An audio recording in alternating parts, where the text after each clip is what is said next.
5. Annabelle. Well, it wouldn't quite be a video about the Warrens without Annabelle. Do you ever wonder, did they ever thank her for all the good publicity she gave them over the years? Now, by now, I'm sure all of you are very familiar with the tale of Annabelle, the haunted doll that Ed and Lorraine kept captive, and probably the most famous case the two of them were involved in. They say that the Amityville Horror was their most famous case, but they made 3 spin-off movies just about Annabelle, so she's pretty big shakes. It was given to a nursing student as a gift from her mother, and within days it turned bad. Notes would appear around the house, scrawled in blood, that read out terrifying messages like, "Help me." It allegedly lunged at the girl's boyfriend one night, grabbing him by the neck. And after that, Ed and Lorraine were called in. I mean, as soon as a toy in your apartment starts trying to choke you out, yeah, definitely get some outside help. They called in to help exorcise the demon inside Annabelle. Now, in the end, they kept her locked up tight, surrounded by rosaries and holy water to ensure the demon inside can't harm anyone anymore. Now, while the stories inspired by Annabelle have gone on to big, great things, and the fictional Annabelle has enjoyed quite the career as a movie star, the real Annabelle is still locked away to keep that evil dormant. In this recently released footage, we're treated to some up-close and personal glamour shots of Annabelle in the flesh, or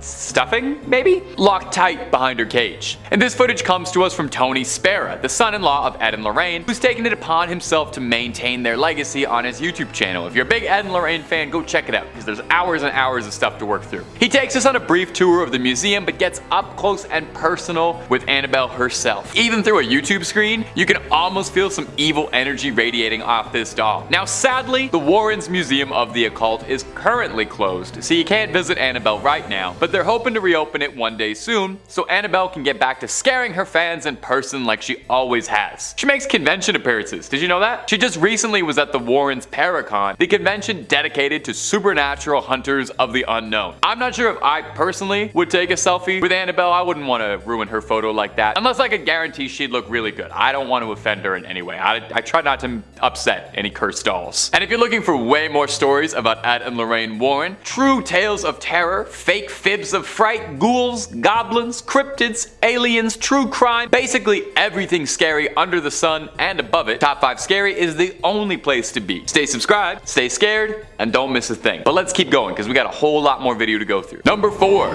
Under Scotland. Now, the Warrens' investigations did not just take them on road trips all over the United States. Now, the Warrens might have visited a case in almost every state and then some. The Warrens' journeys saw them traveling all over the globe in an effort to uncover truths and combat evil wherever it was found. In this recently posted footage, we get to see a unique perspective from the Warrens, focusing on Lorraine Warren digging around underground in the secret vaults beneath Edinburgh. Under the ground is a series of large cavernous vaults that were once used as a storage space for merchants, but when abandoned, became home to Edinburgh's lowest and poorest, who began to make it their dwellings. Probably really nice, what with no daylight, musty air, a thriving rodent population, and hey, for the right price, that honestly sounds better than most apartments in Toronto. Because of this, the vaults were the perfect place to conduct a little nefarious business, if you know what I mean. You know, all sorts of nasty crimes that aren't fit to discuss on YouTube. It's believed that 2 of Edinburgh's most prolific criminals hid bodies here before taking them to medical schools to sell off. So, because of its grim history, it's no surprise that people believe the vaults to be haunted, claiming they feel watched or touched when walking through them. So when supernatural weirdness happens, the Warrens are soon to follow. This one's actually pretty cool. It's kind of like going on a ghost tour from your own home. First person, making you feel like you're exploring those subterranean depths with her. The real highlight though is the guide, who's this very geriatric Scottish man who seems to know the tunnels very well. If I ever take this tour, I need to insist on my guide being an old Scottish man who I almost can't understand. That seems like the most appropriate and trustworthy way to go ghost hunting. Now, they didn't find anything too much on this investigation, but while in there, Lorraine claims that she can feel something communicating with her long ago. Could it just be the spirits from long ago, or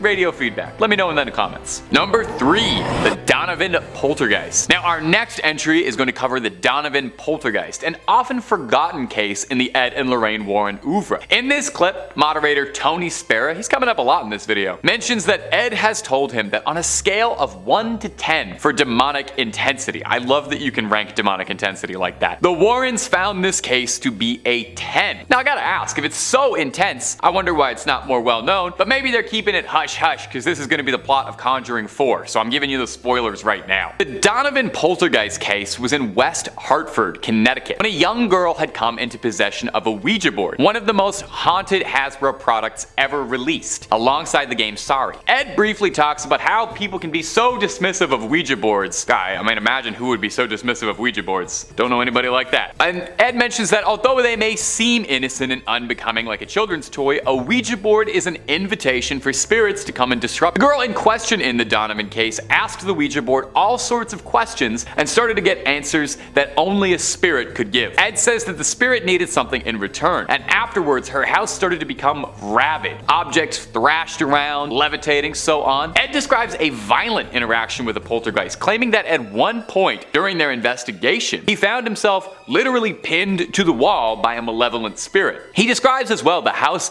being pelted with rocks from the sky and objects vanishing. Imagine the size of the umbrella you would need if it's raining rocks. This definitely sounds pretty extreme, all things considered. They claim that they would watch things dematerialize in front of their very own eyes, as if Mr. Scott was teleporting them away on the Star Trek transporter. Now, eventually, Ed describes getting in contact with a priest to perform an exorcism on the cursed house, freeing the family from spectral torment. And stay tuned to see if that's going to be the plot for Conjuring 4. I'm almost pretty sure. Number 2, the Japanese tunnels. Among the many accolades and achievement in his career before he was a ghost hunter, Ed Warren was a veteran of the US Navy and served in the Second World War and spent a good amount of time stationed around Japan. As such, from a young age, he developed an interest in Japanese folklore and the yokai and spirits that go with it. So naturally, they had to take a trip out east to go investigate some spirits there. They took a trip to Nagoya to investigate an apartment building that allegedly was being haunted by the floating head of an ancient samurai warrior. That's unnerving. I've heard of headless ghosts. I've even heard of nearly headless ghosts. But I think this is the first time I've heard of a ghost that was just a head. I think that honestly might be way scarier, just seeing a head like floating around down a hallway, but that's just me. Now, this wasn't the sole focus of their journeys though, they had more going on. The two of them also sought out an exploration of Japan's haunted tunnels, a tunnel where 200 people were allegedly buried alive after an avalanche during a typhoon trapped some 200 souls inside and made the tunnel their grave. Local reports would claim that the people would hear the screams of the damned late at night. So Ed and Lorraine visited it, and they both said it was terrifying and claimed that walking through it was freezing, the coldest thing either of them had ever experienced. Ed said a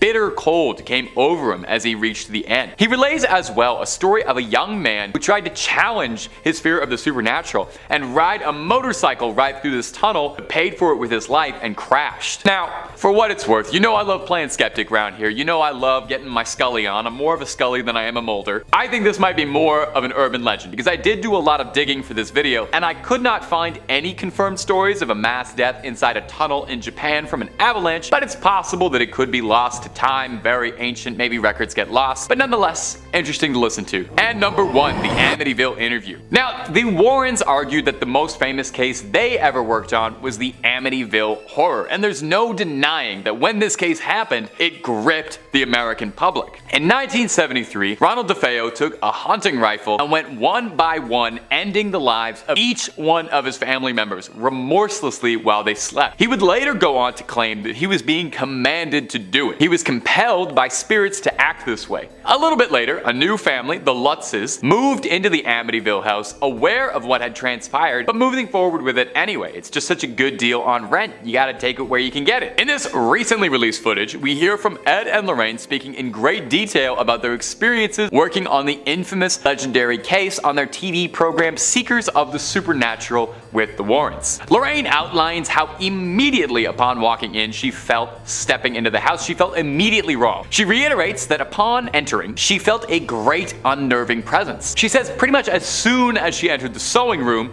she turned to the homeowner and said, "I hope this is as close to hell as I get." That's raw. The sewing room allegedly is where a focus of the haunting was, where the hundreds of flies apparated, where the spectral voices were heard telling people to get out. They speak as well of how they brought a reverend with them in the investigation who felt a physical slap in his face walking in. And if you're looking for more details about the Amityville case, the movie from the 70s and the movie with Ryan Reynolds, both pretty good retellings of the story. Ed goes on to address allegations that the Amityville case was a hoax, saying he offered a $3,000 reward for anyone who could prove to him that it was faked. Later in life, the lawyer representing Ronald DeFeo claims that the entire haunting story was a concoction he made up with the Lutzes over a bottle of wine in an effort to get a retrial for his client and drum up a bit of book business for the Lutzes. No word if he ever ended up getting $3,000 out of Ed. So whether or not the story really happened is one thing, but I think we can all agree the folklore that has come out of it is interesting enough and is a definitive part of the greater American mythos, this classic haunted house story. And it's entertaining nonetheless. Number 5. The Amityville Horror photo. The Warrens had been around, claiming to have seen 10,000 cases in their lifetime. But there are few of many cases that got them as much renown and people talking as the Amityville Horror case. Way before there were any Conjuring movies, way before it was a smash hit franchise, they were already making tons of movies about Amityville. The Warrens have been in the silver screen since the beginning. Amityville, Long Island was the center stage for the most infamous and strange case in America. In 1974, the house had been owned by the DeFeo family, until one day, Ronald DeFeo Jr. went one by one with a rifle and claimed the life of every member of his family, later going on and telling people that spirits had commanded him to do so. After this horrifying event, a year later, the Lutz family would move in, not much bothered by the house's dark history. You know, in this market, you gotta take a good deal on rent wherever you can get it. During the first month of living there, they realized almost right away that something was wrong. Swarms of flies, banging noises, and spectral apparitions of monstrous animals or phantasmal beings that the real estate agent definitely did not mention. Now, the Warrens were called in as they were experts in the paranormal, and they were called in to investigate the haunting and see if there was anything they could do. They brought with them camera crews and tried to record their findings, most famous among them a photo of what appears to be the ghost of a boy with shimmering eyes staring down from the stairwell. It's truly chilling stuff. Now, it has to be addressed even by skeptic standards. Sorry, we gotta play Scully, can't all be Mulder over here. That there is a lot of debate as to whether or not the Amityville Horror was more like the Amityville hoax. George Lutz, the father of the Lutz family, contacted the DeFeo's lawyer, William Weber, and said he was trying to get a book written up about the client. And Weber had told news media that the haunting was all just a story he had made up with the Lutz family over a bottle of wine, in the hopes of getting a retrial, and in the hopes of getting a little bit of change for the Lutz family. So, what do you think? Was this America's most famous haunting, or was it just a fantastic backdrop for a series of okay movies? And my ghouls and goblins, if you're looking for some more terrifying true tales, or tales that ain't so true, from ghosts to cryptids to aliens and a whole lot more, Top 5 Scary has all of that and then way more. Drop a like and subscribe and stay scared. Okay, moving on. Number 4.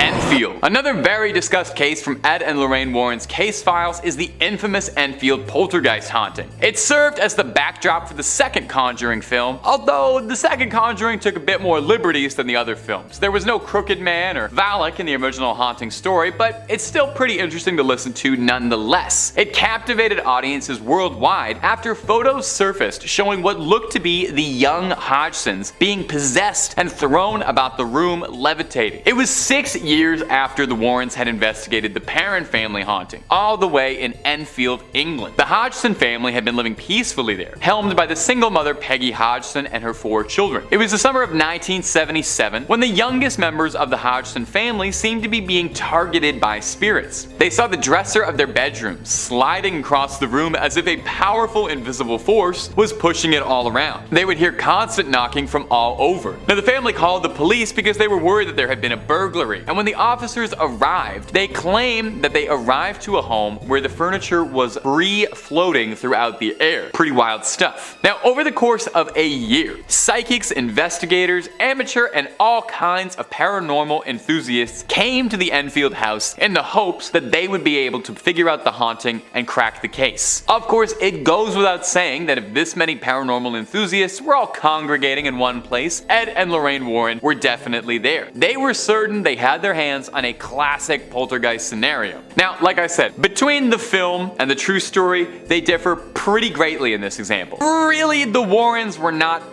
terribly involved with the Enfield haunting that much at all. In fact, they were barely there for a few days even. Most of the investigators that had arrived to the Enfield property had kind of suspected that it might have been a hoax, or that things had been largely exaggerated or misunderstood and stretched by people involved. But the Warrens believed that they had a good, firm case on their hands. Now, unfortunately, we can't ask them, so we can only speculate. Was that because there was a real spirit, a real haunting, or is it just because they had the foresight and they knew that this was going to make a great script for an entry in a movie franchise someday? In 1979, 2 years after the first reportings, the Enfield haunting mysteriously stopped. No more sightings, no more reports. Was it ever really there? Number 3, the Shadow Doll. When you enter the Warrens' haunted museum, one of the first things you'll see is this frightening little doll, affectionately dubbed the Shadow Doll. It's made of bird feathers and real human teeth. Oh, that's just lovely, thanks. It's currently owned by Tony Spera, the son-in-law of the late Warrens and the current proprietor of the museum. He offers a little bit of insight into the doll's unique history, saying it was originally acquired at an antique shop where it was being sold with the owner unaware of the doll's negative energy, which I feel that is totally on you. You're running an antique store and you're not a little bit concerned that someone came to you with a doll with real human teeth and bird feathers? I feel like you don't need to know that much about the occult or to be a big horror movie guy to know that is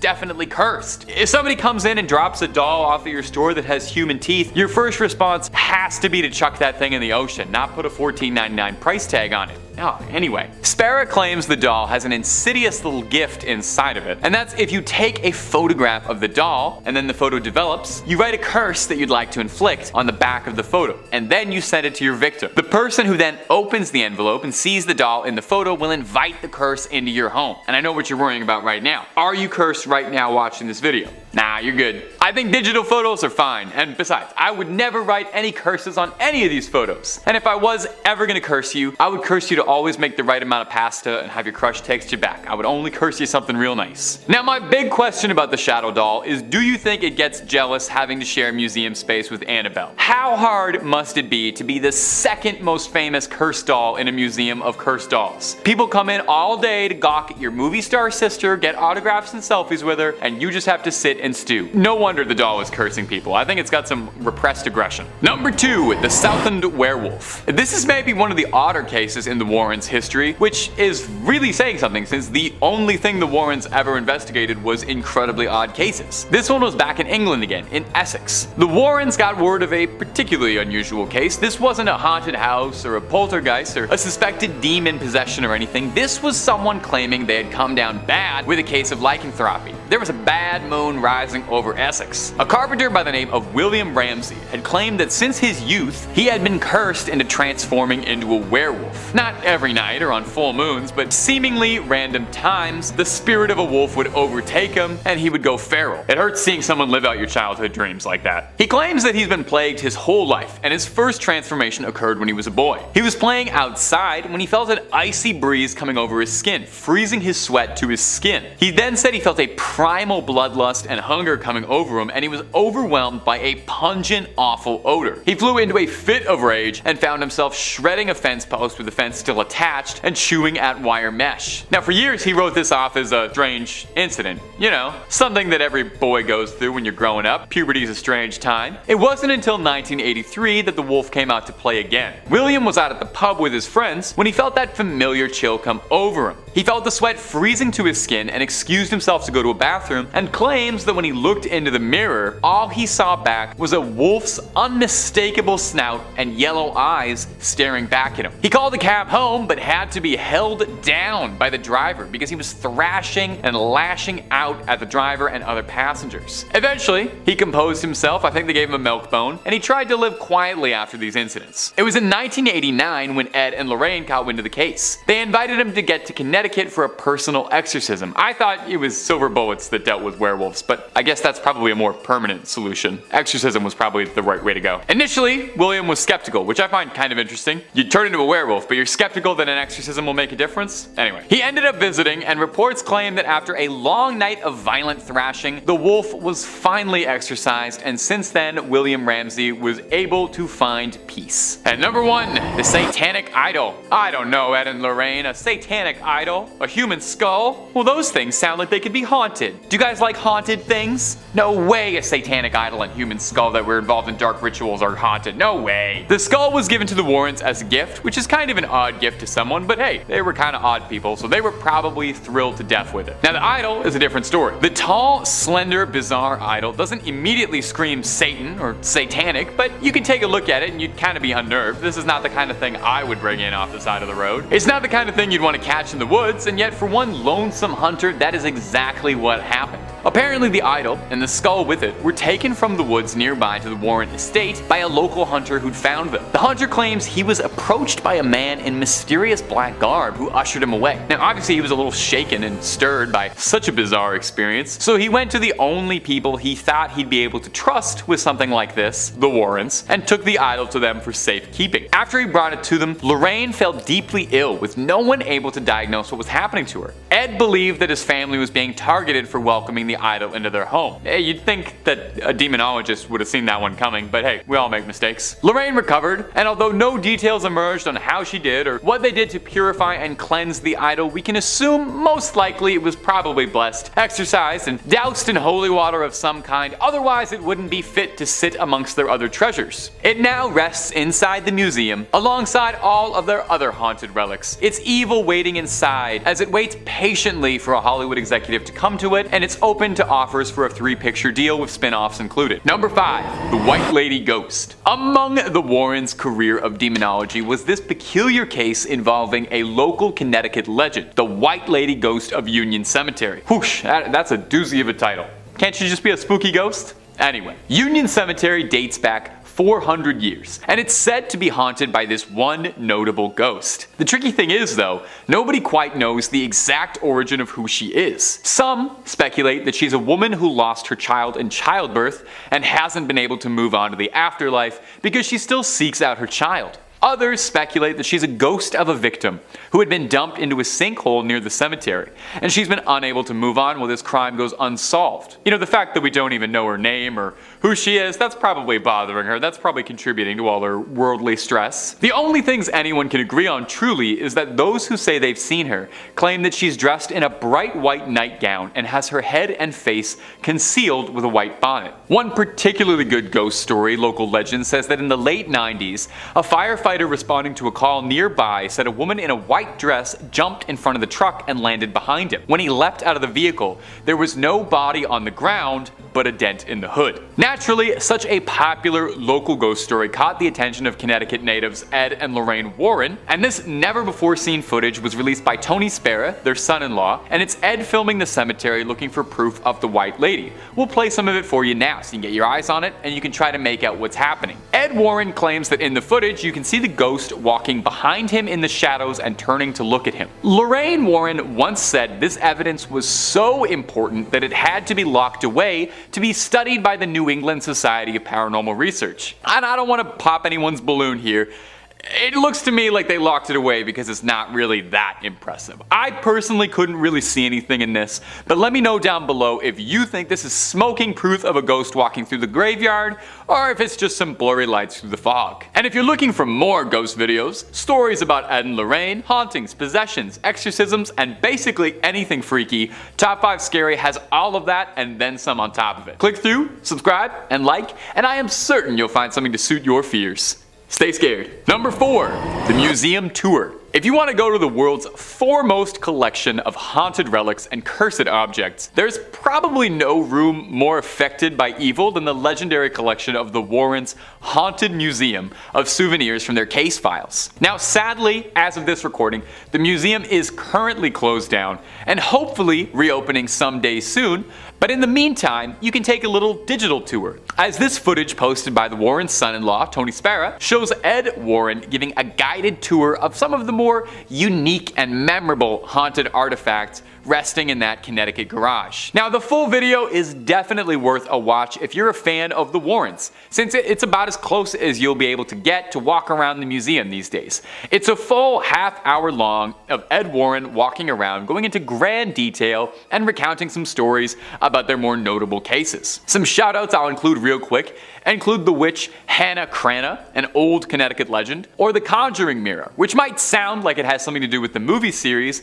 but actually refers to a bizarre case where someone used the mirror in a ritual to try and summon a demon and ended up inviting a poltergeist into his house. Ed talks briefly on some of their favorites, their cursed dolls and toys, such as a dinosaur from the Devil Made Me Do It case, and of course, no visit to the Warrens Museum could possibly exclude mention of Annabelle, who's basically the star attraction of the place and probably why anyone knows who the Warrens are and what keeps the lights on for so long. Annabelle is shown under a tight lock and key as Ed goes over her history of how they brought her in and first found her and how they eventually contained her. He touches briefly on her protocol, how she has to always be locked up in a storage box behind glass, surrounded by rosary beads and doused in holy water in an effort to keep the evil inside of her tucked away. And just a quick little small aside here from me. If a spirit is so powerful and so malevolent that it's able to possess a doll and contain unspeakable evil and attack humans, how is it thwarted so easily by a little bit of glass? I mean, I guess it's still a doll, it doesn't get demon strength, but I didn't know the solution for dealing with demons is the same way you deal with like a dog that's being kind of troublesome. You just put something around them until they can behave. Anyway, moving on. Number 3, an exorcism. To some, the ultimate paranormal dream would be getting to ride shotgun with the Warrens on one of their cases, getting to experience the paranormal firsthand under the tutelage of those who have battled it their whole lives. It would be like if Obi-Wan Kenobi picked you up on some backwater desert planet and asked if you wanted to go on a great adventure with him. It would be awesome. Well, some people get to live their dreams every day. Like me, you know, my dream was to stand in front of a camera and talk about ghosts all day long. A YouTuber by the name of Haley Reese got the rare opportunity to meet Tony Spera, the husband of Judy Warren, daughter of the family, and Lorraine Warren a bit before she passed away, and she got a blessed look into some never before seen footage of the pair of demonologists conducting some field work, namely an exorcism. Now the person being exorcised, their name is Roberto, but they've been blurred out to protect their safety. Demon possession is one thing, but doxing is a whole other. We see Lorraine and Tony both fiercely conducting an exorcism, locked in a spiritual battle against the forces inside. We hear Tony asking for the demon's name repeatedly, not just because he's a friendly guy, he seems like he's pretty friendly, but because to properly drive a demon out of a host, you need to know its name. Well, just listen to what he answers with. It's gonna shock you. Beelzebub. Now there's a bit of discrepancy whether or not Beelzebub and the devil are considered different entities, depending on the text you're reading or the mythology. Sometimes they are, sometimes they aren't. Either way, it's bad news. It's not something you would like to invite inside you. The worst part is if you're listening, apparently that's not even the only demon inside. It was like a clown car of demonic energy inside one guy. Now, thankfully, after a tough battle, they were able to get all the demons outside of him and hopefully banish them all away. Do you think it leaves like a weird taste in your mouth after you've had demonic possession? Like, you know, when you wake up, like after having a nap and your mouth just feels weird? I feel like I need to brush my teeth a few times at least afterwards. Number 2, Annabelle on tour. Annabelle is the #1 name in cursed dolls. Sorry Megan, we love you, but Annabelle's got staying power and she's just been here longer. More movies too, although on a side note, I'm hoping they make more Megan movies. As such, Annabelle has become quite popular, with a lot of demand for the cursed toy, despite the fact that, you know, she's got a demon inside of her and is apparently very evil, and she should be kept under proper lock and key. Did you know that there was a significant enough demand for Annabelle that she tours? Yeah, you heard me right. Annabelle tours. And you know what? I think that's great. Girl, get it. You gotta get that bag, you know? The movies made you a star, really propelled you to the world stage. It would be a shame to keep you locked up in Connecticut when your fans are waiting. A recent clip made the rounds on TikTok of a paranormal investigator, Eric Vital, transporting the allegedly haunted doll to take her to Paracon, a convention for ghost hunters and paranormal enthusiasts to break bread, swap stories, and pick up cursed goods, founded in the Warrens' memory to carry on their legacy and establish a community of ghost hunters. Eric is part of the New England Society for Paranormal Research, the foundation created by Ed and Lorraine to further the development and research of the paranormal. Now this short video of him unpacking Annabelle got all kinds of attention on TikTok, TikTok, mostly from people wondering why you would want to take her anywhere or why you would want to get your hands on her at all. I mean, inside the case she's carried in literally says do not open under any circumstances. Now, Eric did understand this, and he assured that those who are worried that they take all the proper precautions, and that's not just putting Annabelle in a seatbelt. We take this very seriously, he said. Our faith is very strong, all of us. So we bless the van. We all have enormous amounts of holy water. We have a priest come in, bless the area, and bless the items. And maybe put her in a car seat too, just to be safe. And number 1, Buddhist exorcism. You know, it wasn't just the United States where Ed and Lorraine worked on their cases. If there was a call for it, the Warrens would do their best to answer. Plus, I feel like if you only ghost hunt in one country, you're missing out on so many good demons and scares. If you're a fan of the channel, then you know by now just how many really fascinating cultural and regional monsters that exist out there and all the different ghost stories that exist. You know, you can spend your whole life battling demons, but have you ever gone toe to toe with a yokai or an oni? Maybe that's why the Warrens decided to take a trip to Japan in the early 2000s. Maybe they just wanted a nice vacation, or maybe they were getting tired of local poltergeists and wanted a new difficult challenge. They set out to Japan to investigate these allegedly haunted tunnels, where a number of people were reported to have died in. Ed was a former World War II Navy veteran, and he had spent a lot of time around Japan and was interested in their culture and the reports and things that he had heard. Of course, it was hardly a vacation, because while they were there,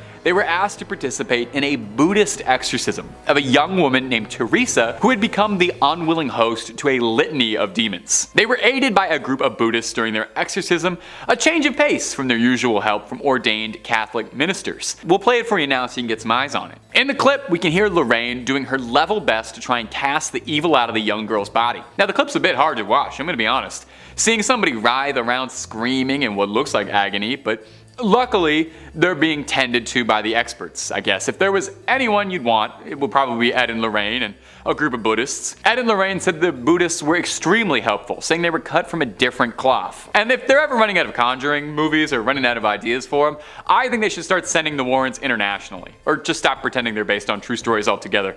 Have the Warrens try to fight Godzilla, or have them fight the Predator or something. Let's see them exercise their way out of that one. Let's see holy water and a little rosary take on the Predator. Number 5. The Borley Rectory. The Borley Rectory is an old London estate that has the unique distinction of being considered the most haunted building in the United Kingdom. No big deal or anything. Almost immediately after its constructions, the stories of hauntings started to come out.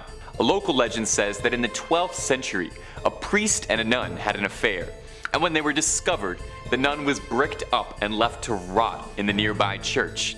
And since then, there's been all manner of legend about her spirit roaming, seemingly in the halls of the rectory. The film The Nun could possibly be based on this. In 1900, the 4 daughters of the estate owner all said they saw a nun wandering around the estate at night. When they tried to speak to her, they got no response. The family had repeatedly claimed they'd seen this nun around their property, and at one occasion, what they thought was the spectral apparition of a horse-drawn carriage with a headless rider. From there on, there was constant reportings of bizarre sounds, strange shadows. In 1927, the original family owning the estate had all passed, and a new family moved in and immediately started experiencing hauntings all the same.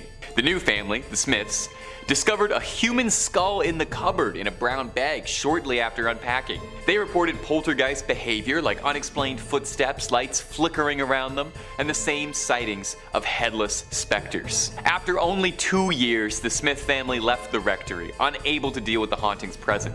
The next family, the Foysters, experienced, well, wouldn't you know it, all the same things.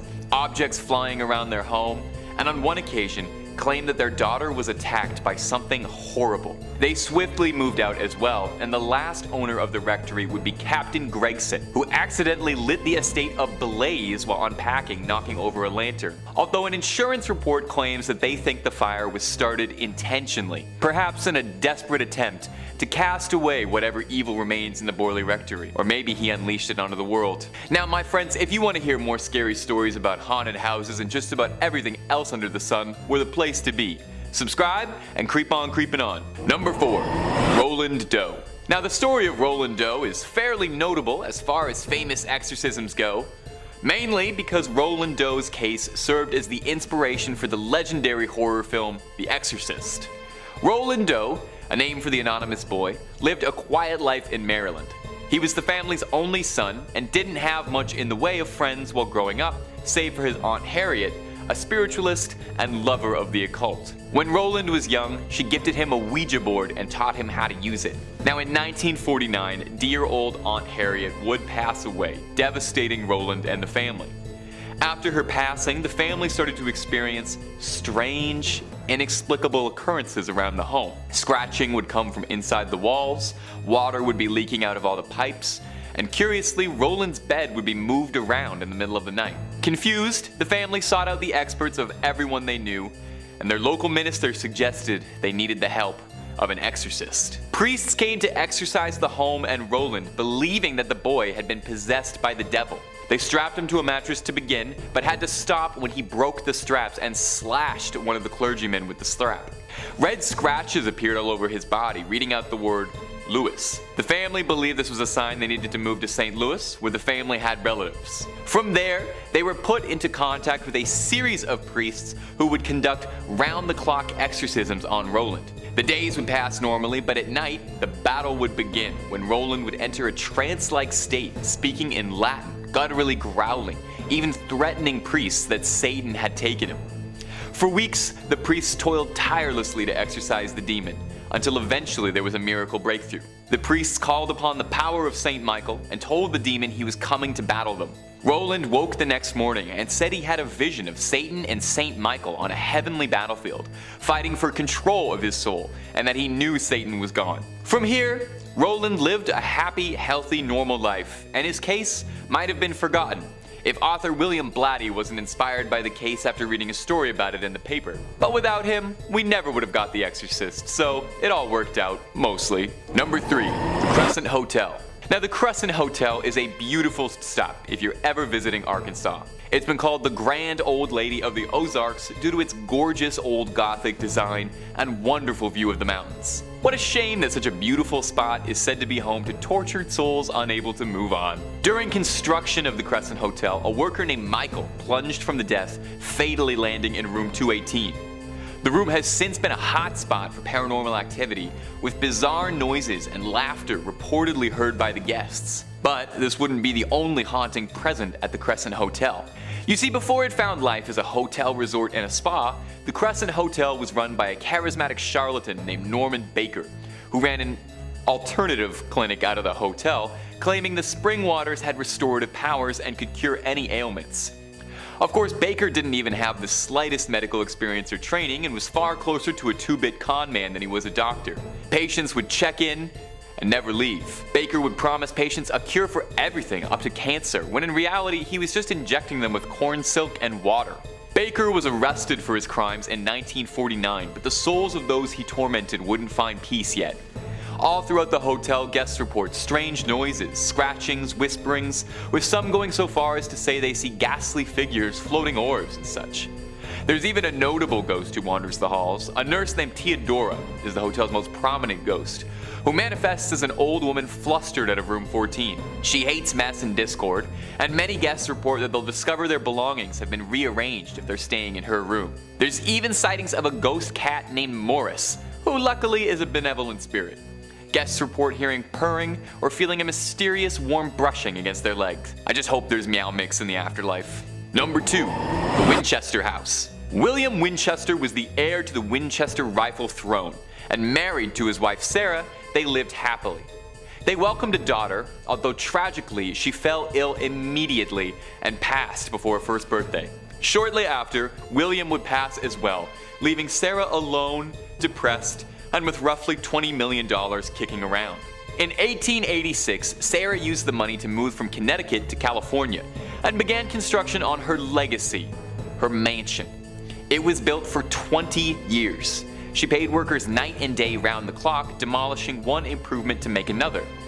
But the house wasn't built like any other house. It seemed random, like it was being built out of a dream. A staircase that goes nowhere, ending at the ceiling. Multiple boarded up rooms. She spent roughly $5 million on the construction of the odd home. But why? Did she just want something to start conversations when dinner guests were over? Well, shortly after her family tragedies, Sarah visited a psychic for advice, who told her she was being cursed by the spirits of all the lives taken by her husband's rifles. That is a lot of angry cowboys. She was told she needed to build a mansion to capture the wandering souls and seal them away from the rest of the world, and she made it her life's mission to accomplish this. She thought that the house's bizarre design would confuse spirits and keep them at bay. I honestly don't know about that. I thought ghosts could float and go through walls. I don't even know if they would care. The house still stands and is a popular tourist spot for fledgling ghost hunters, who believe that her massive ghost trap did work and she's caught spirits, with reportings of mysterious sounds. There are some who even claim that Sarah herself has been trapped in her home, doomed to walk amongst the spirits she worked so hard to capture. Number 1. The Bell Witch. In the 1800s, a farmer named John Bell moved his family to Adams, Tennessee, onto a bountiful 300-acre farm. Bell quickly became a figurehead of the community, respected by many, and becoming a local leader at his town's church. For the Bell family, things were the brightest they've ever been. They were living the dream. But things wouldn't be good for long, and they'd find themselves in a nightmare. By 1817, strange things started to occur around the farmstead. John found a mysterious animal, a mutant hybrid that resembled a grotesque mix between a dog and a rabbit. The Bell children would complain to their father that they would hear strange sounds that sounded like vermin gnawing at all things in their bedrooms, and the children would wake up with scratches all over their bodies. At all hours of the day, everyone in the family would complain that they could hear faint whispering and singing, and that it sounded like an old woman was singing hymns on their wall. Most tragically, the Bells found a mysterious vial of liquid inside their home that no one could understand. Nervous about what it was, John Bell offered a small amount of it to their cat, who passed almost immediately after. For 3 long years, the Bell family was tormented by these strange occurrences, chalking it up to a mysterious entity that would later be known as the Bell Witch, named after the mysterious old humming that they kept hearing. In 1820, John Bell grew extremely ill, quickly descending in health and passing. At his funeral, the mourners complained that all they could hear was the laughing of an old woman, mocking and singing at the late John Bell. The farm was so notable that it even caught the attention of President Andrew Jackson, who in 1819, a year before John Bell's passing, visited it to see if the legends of the witch were true. Allegedly, as soon as his carriage arrived at the property, the horses refused to budge anymore. The animals can always tell. Number 5 on this list is the haunting in Connecticut. This haunting is the haunting of the Snedeker family. Listverse writes, after renovations on the house were complete, Carmen Snedeker entered the basement for the first time. There, she found embalming equipment and body tags with the names of the deceased. The family soon realized that the house was infested with demons. Carmen witnessed the water in her mop bucket turn a different color. She recalled the mop water was blood red. I mean a deep, deep red. It made my skin crawl.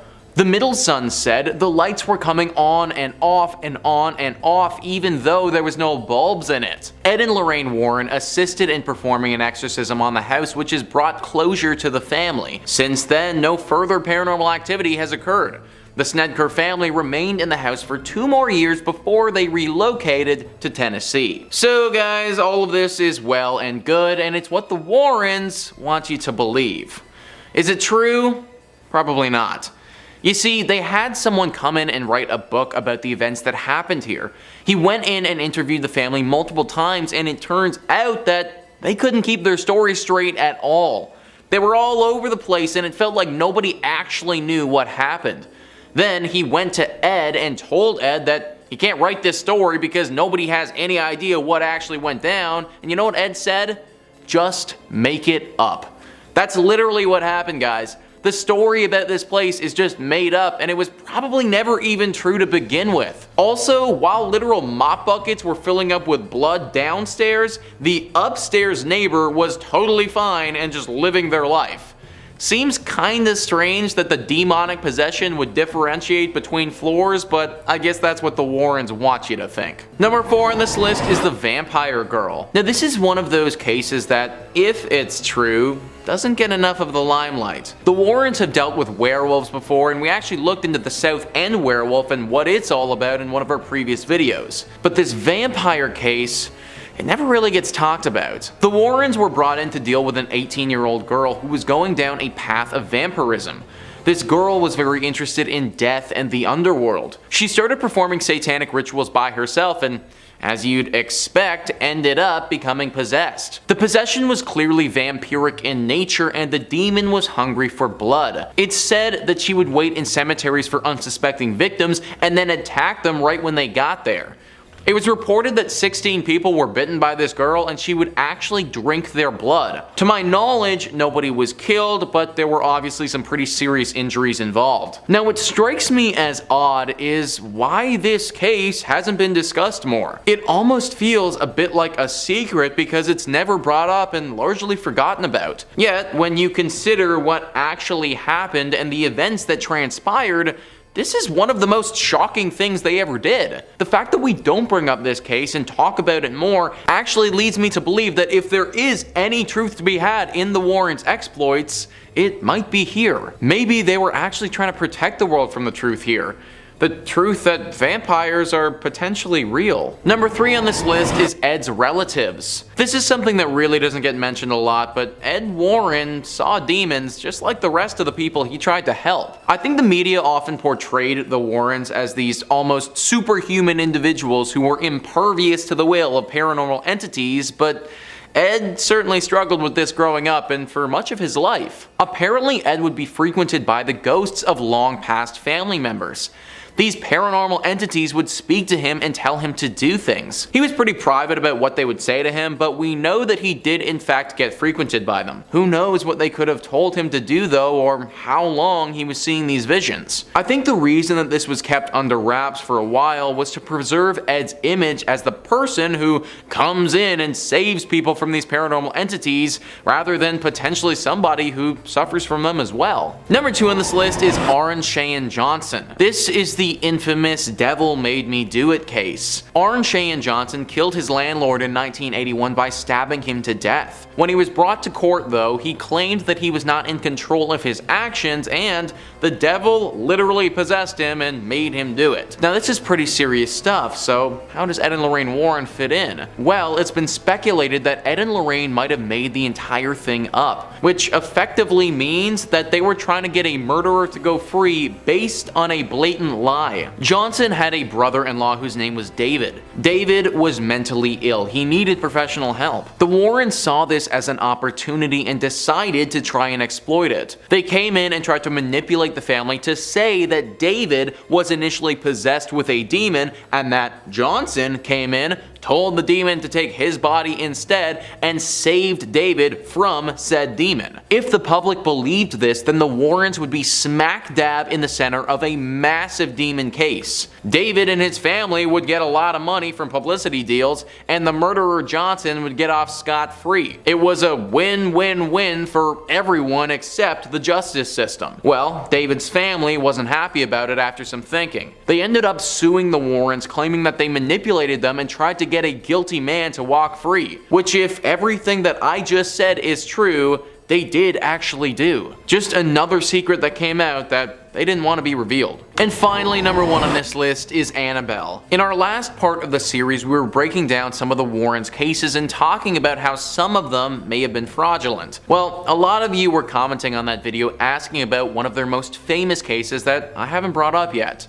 Annabelle. The Annabelle doll is one of the most widely known cases that the Warrens participated in and would probably be on most people's lists when it comes to the creepiest dolls to ever exist. This doll even inspired the creation of a horror franchise of the same name that's had 3 separate installments in it. Pretty good notoriety for an inanimate object. Or maybe inanimate is the wrong word when talking about Annabelle. The legend began back in the 1970s when a young nurse named Donna received the doll as a gift from her mother. The doll took up residence on her sofa and at first was a nice and calming little plush toy that had nothing demonic about it at all. Soon things started getting a little bit weird though. Donna would go to work and find things out of place or doors open that weren't that way when she left. Then her and her roommate started finding notes around the apartment. Tiny little scribbled notes on parchment paper that would read, "Help me." Finally, it all came bubbling up when Lou, Donna's boyfriend, was in her apartment one afternoon by himself. The most common version of the story says that he was napping and then woke up to the doll literally trying to kill him, strangling him until he finally had enough strength to throw it off of him. Apparently he even had several scratch marks on him for a few days, but then they went away after that. This is when Ed and Lorraine entered into the mix. They took the story and absolutely ran with it. Apparently as they were taking this doll, which they had determined was possessed,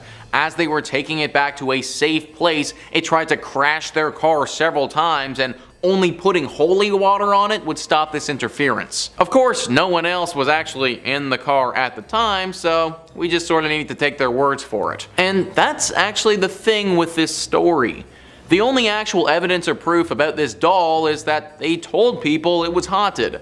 There's no video of it moving, there's no pictures of it acting crazy. Anytime I've seen it, it just looks like a regular doll. Because of this, we can't say that it's fake, but we also can't really say that it's real either. I will say, after everything we revealed in the last video, I'm starting to have a hard time just accepting what Ed and Lorraine tell me. So honestly, Annabelle being fake could definitely have been another one of those secrets that they just didn't want us knowing about. Number 5 on this list is the relationship. As we'll look at a bit later in this video, Ed and Lorraine's relationship might not have been all it was cracked up to be. The couple that inspired The Conjuring have often been talked about as being one of the greatest married couples ever. In the movie The Conjuring, the pair very clearly have each other's back, and it's clear that there's a deep foundation of love between them. Or at least that's how the movie likes to show it. Real life may have been a lot different. Judith Penney was someone who would have had access to the Warrens' relationship and would have been able to see it behind closed doors. We'll get into why that is the case later and explain who Judith Penney is, but for now, just take my word for it. Apparently, she has come out and said that the Warrens' beautifully loving relationship that we saw on screen is all a bunch of baloney. In truth, Ed was extremely violent and toxic to Lorraine. This toxicity would manifest itself in many different forms. Oftentimes, it would come out in harsh, verbal abuse that felt as if it was coming right from thin air, totally unprovoked by Lorraine. However, occasionally this would manifest into physical abuse. Judith has come out and said that one particularly bad evening she saw Ed backhand Lorraine across the face with all his might, and apparently she lost consciousness. Now Lorraine wouldn't just sit there and take the abuse either, she would fire her own shots as well. Judith thought that some evenings one of them wouldn't even be waking up the next morning based on how much they were fighting and how intense it would get. This has all the telltale signs of a horribly toxic relationship. The pair were just very good at hiding it. Number 4 on this list is the Amityville Horror story. I feel like you've heard this story before, guys. Arguably the most famous of all the Ed and Lorraine Warren cases, this singular case launched the pair onto the main stage as being some of the biggest demonologists and paranormal investigators on the planet. Therefore, it was incredibly important to their image and their brand that this story was believed by the public. Fact of the matter is, though, they made the entire thing up. Ronald DeFeo Jr. was the spark behind this entire story. In 1974, Ronald gunned down his entire family in that home for seemingly no reason. He was later sentenced to life in prison for his crimes and died behind bars at age 69. These murders were brutal though and were heard nationwide. That's why when the next family to move in claimed the house was haunted, it actually got a ton of attention. The family said that slime would appear all over the place with no apparent origin. Things would swing open and objects would fly around the room. The house itself could simply not warm up and would stay incredibly cold for weeks on end. The media got wind of this and so did Ed and Lorraine. They went into this place and went on to have their most successful case ever, ultimately concluding that the house is in fact haunted. However, this just simply was never true. The family's lawyer later came out and said that they collectively made up this story together and thought it would get a lot of traction over a few bottles of wine. The Warrens' initial success literally started by a few drunk people deciding they were gonna pull a trick on everyone. Even though this news came out, the Warrens have always held strong onto the fact that the house was in fact haunted.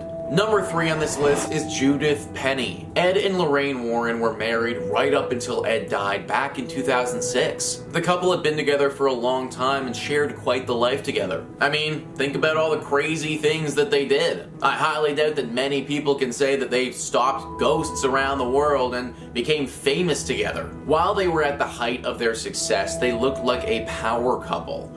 A real duo that you wouldn't want to trifle with. Ed and Lorraine Warren together taking on the world one ghost or possession at a time. Well, during all of that, although it looked like it was just the two of them, there was actually a third. Judith Penney has come forward and said in a sworn statement that she had a relationship with Ed Warren for 4 whole decades. 4 decades where they were having an intimate relationship that the world had no idea about. Apparently, Judith moved into the Warren household when she was 15 years old back in 1963. Ed, who was in his mid-30s at the time, would sleep with her regularly, and Lorraine Warren was well aware of the entire thing. I mean, she obviously was, considering Judith literally lived with the pair in their own house. In fact, before Ed's big career of being a demonologist took off, it said that he would drive Judith's bus to school. How freaking creepy and gross is that, guys? Literally her school bus driver, but also her lover while she's 15 years old. This relationship apparently went on until 2003, 3 years before Ed finally passed away. Obviously, the Warrens didn't want any of this getting out to anyone and kept it very hush-hush. She even had to have when she became pregnant with Ed's child, and that was kept under wraps. What we thought was this power duo was actually a sick and twisted trio that we knew nothing about. The Warren family, before Lorraine died, came out and said that they had no knowledge of the alleged conduct. Number 2 on this list is the Lady in White. The Lady in White was a ghost that was said to haunt the Union Cemetery in Connecticut. This was another one of the Warrens' most famous cases and gained a ton of notoriety. Well, sorry to burst your bubble, guys, but it's fake. Let's roll a clip of what is supposed to be evidence of the Lady in White.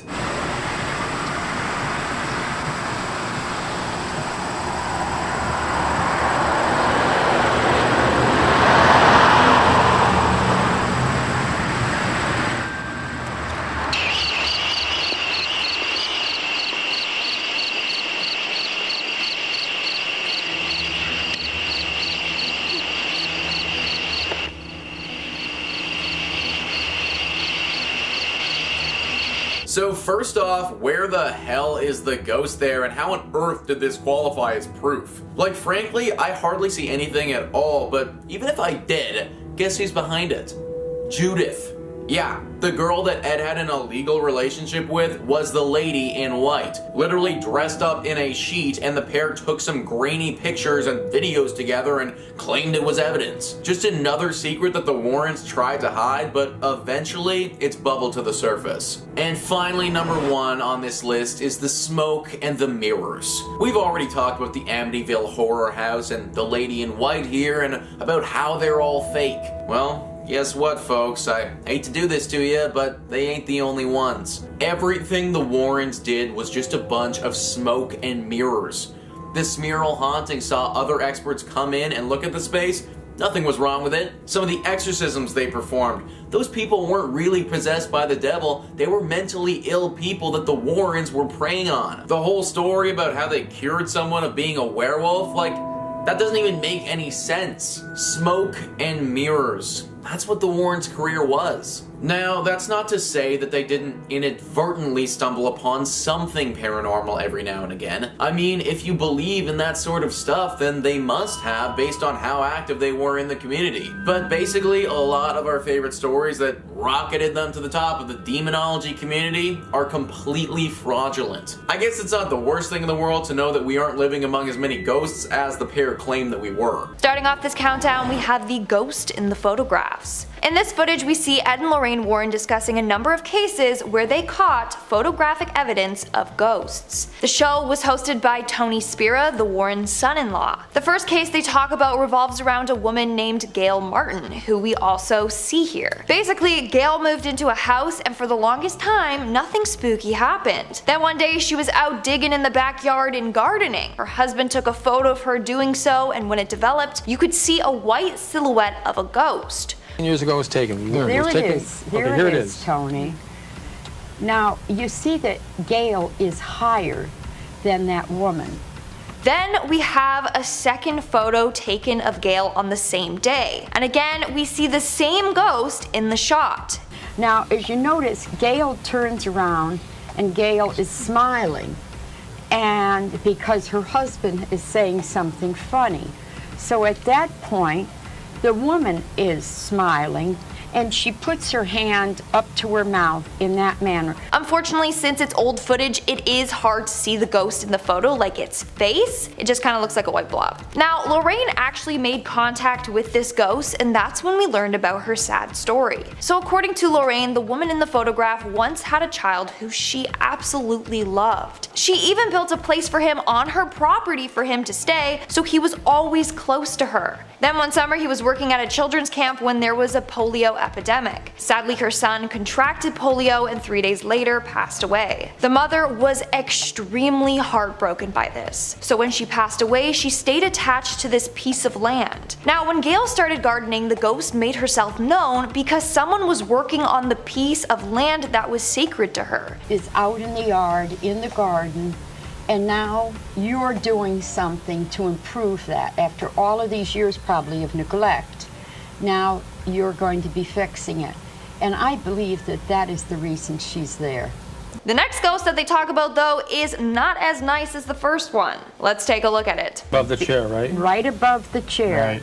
Now, this is in the lowest level of that property, but they did have a lot, unlike Gail, they had all sorts of infestation. So the couple who owned this house witnessed really dark paranormal activity, and that's when they contacted the Warrens for help to get this evil spirit out of their house. And lastly, we have the Providence Ghost Man. This next ghost that they are going to be talking about is of a soldier in World War II. The story is very sad and scary.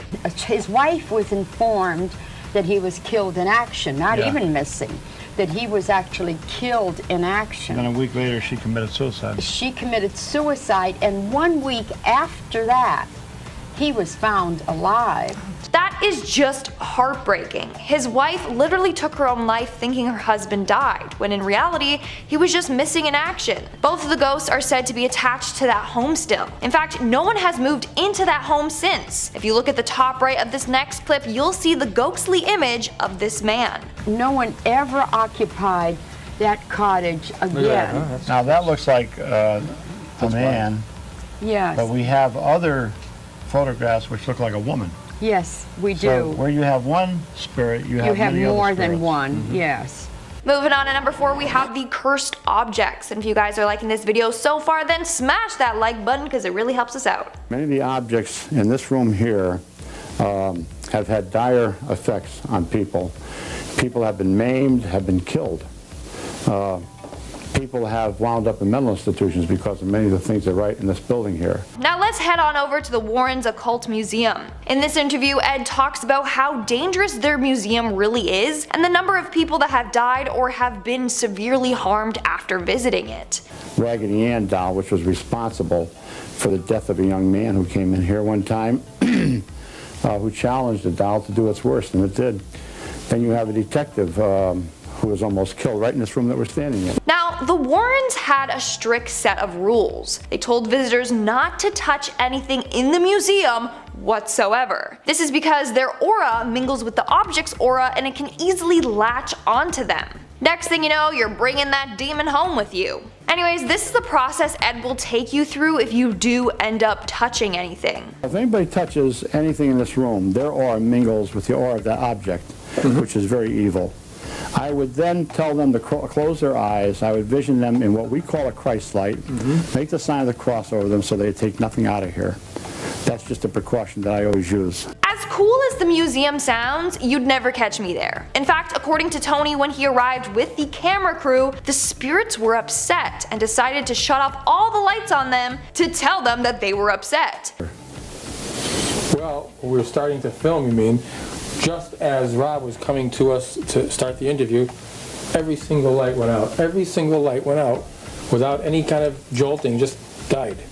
And then, what, 2 minutes later it came back. That was a warning to get out of here. So I think it's just about 9 o'clock at night. I think it's And we time should leave. The way that Ed said that gives me the creeps. Like, yeah, it's time for you to go. The demons want you gone. Yikes. In our third spot today, we have the Warrens Museum. Again. The Warrens Museum is just filled with cursed and deadly items that literally could kill you. In this next video, you'll see just how dangerous and scary the museum really is, if you didn't pick up on that already. You'll be taking a look at one particular doll called the Shadow Doll, or Doll of Shadows. And there are many what we call death dolls here. The doll you see here was made through black magic rituals. It's called a Doll of Shadows. Now, why is it called a Doll of Shadows? We'll take a look at it. This doll is absolutely terrifying. Like, if you thought Annabelle was bad, this doll is 1,000 times worse. It has human bones here and there and animal parts all over the body. You notice the nails in here and the tooth sticking out. Well, these are all feathers from crows and whatever. But this, I can tell through psychometry and through how it was made, that it was made with evil purposes. So yes, this doll is composed of human bones and hair and teeth. The owner was using it for dark rituals, and in the end, the doll became possessed by a very powerful and malevolent demon. In fact, the way in which this doll was used is horrifying. Now the purpose is this, that they take a picture of this doll, they send it to you, and they put the curse on the back. You take it and you look at it and you laugh at it, but it's not a laughing matter. Because once you see the image of the doll, it can be projected telepathically to you in your dream state. Dolls like this have actually come into nightmares. Did you hear that? That is absolutely horrifying. But that's not all. According to Ed, this doll has killed a number of people in their sleep. These images of these dolls can be so frightening that they've actually stopped people's hearts during the dream state. Ed then goes on to tell how they got possession of the doll. So a couple ended up getting it for sale at an antique shop. The antique dealer practically gave it to them because it's cursed. But eventually they began to experience intense and horrifying nightmares. They later found out they were having identical nightmares. And one night the husband woke up with huge gash marks on his back. The following night, it was not only scratch marks, it was claw marks. And very frightening. And they knew of us, they called me up.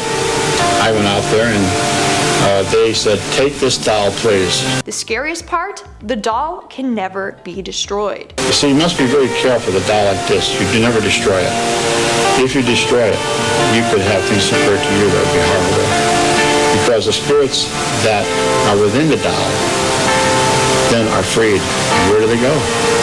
To the one that destroyed their home. And this is their home right here. In our second spot, we have the real-life vampires. According to Ed and Lorraine Warren, vampires are real.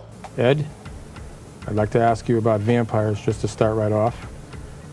Are there such a thing as vampires, and can you tell me an example of one? Positively. Vampires do exist, what we call human vampires. But they aren't like the stereotypical vampires that we see in movies that are all like, I want to suck your blood. You know, have big fangs and a cape, and they don't look like Edward Cullen, sorry. No, they talk about two different types of vampires. The first being someone that hallucinates and imagines themselves as a vampire and just kind of takes on that role. The other is demonstrated by the Albany case from 1953. Where the Calbani family had to open up a grave. Mm-hmm. And a family member had died, and they were saving a little money by digging the grave themselves. Mm-hmm. When they got down about 4 foot, they struck a coffin which shouldn't be there. It was their private plot. He goes on to say that the coffin was of antique nature. They opened it up, and there was a perfectly preserved man in there. And inside was a man about 45 years old. And he was fresh to the touch as though he had just been buried. That's not even the freaky part. So even though the plot was there, there's a law saying you can't exhume the body until you get a court order. So this process took about a week. And when they went back to the grave, the coffin and body had both deteriorated. The mother of the family went back and had the ground consecrated. And then they dug up the grave again, and this time, when they opened it up, inside was a corpse that looked as though it had been buried for many, many years, just a skeleton. The coffin itself had greatly deteriorated. This freaked everyone out. Newspapers got word of this story and it was in the headlines for weeks. People went wild and were like, this is a vampire.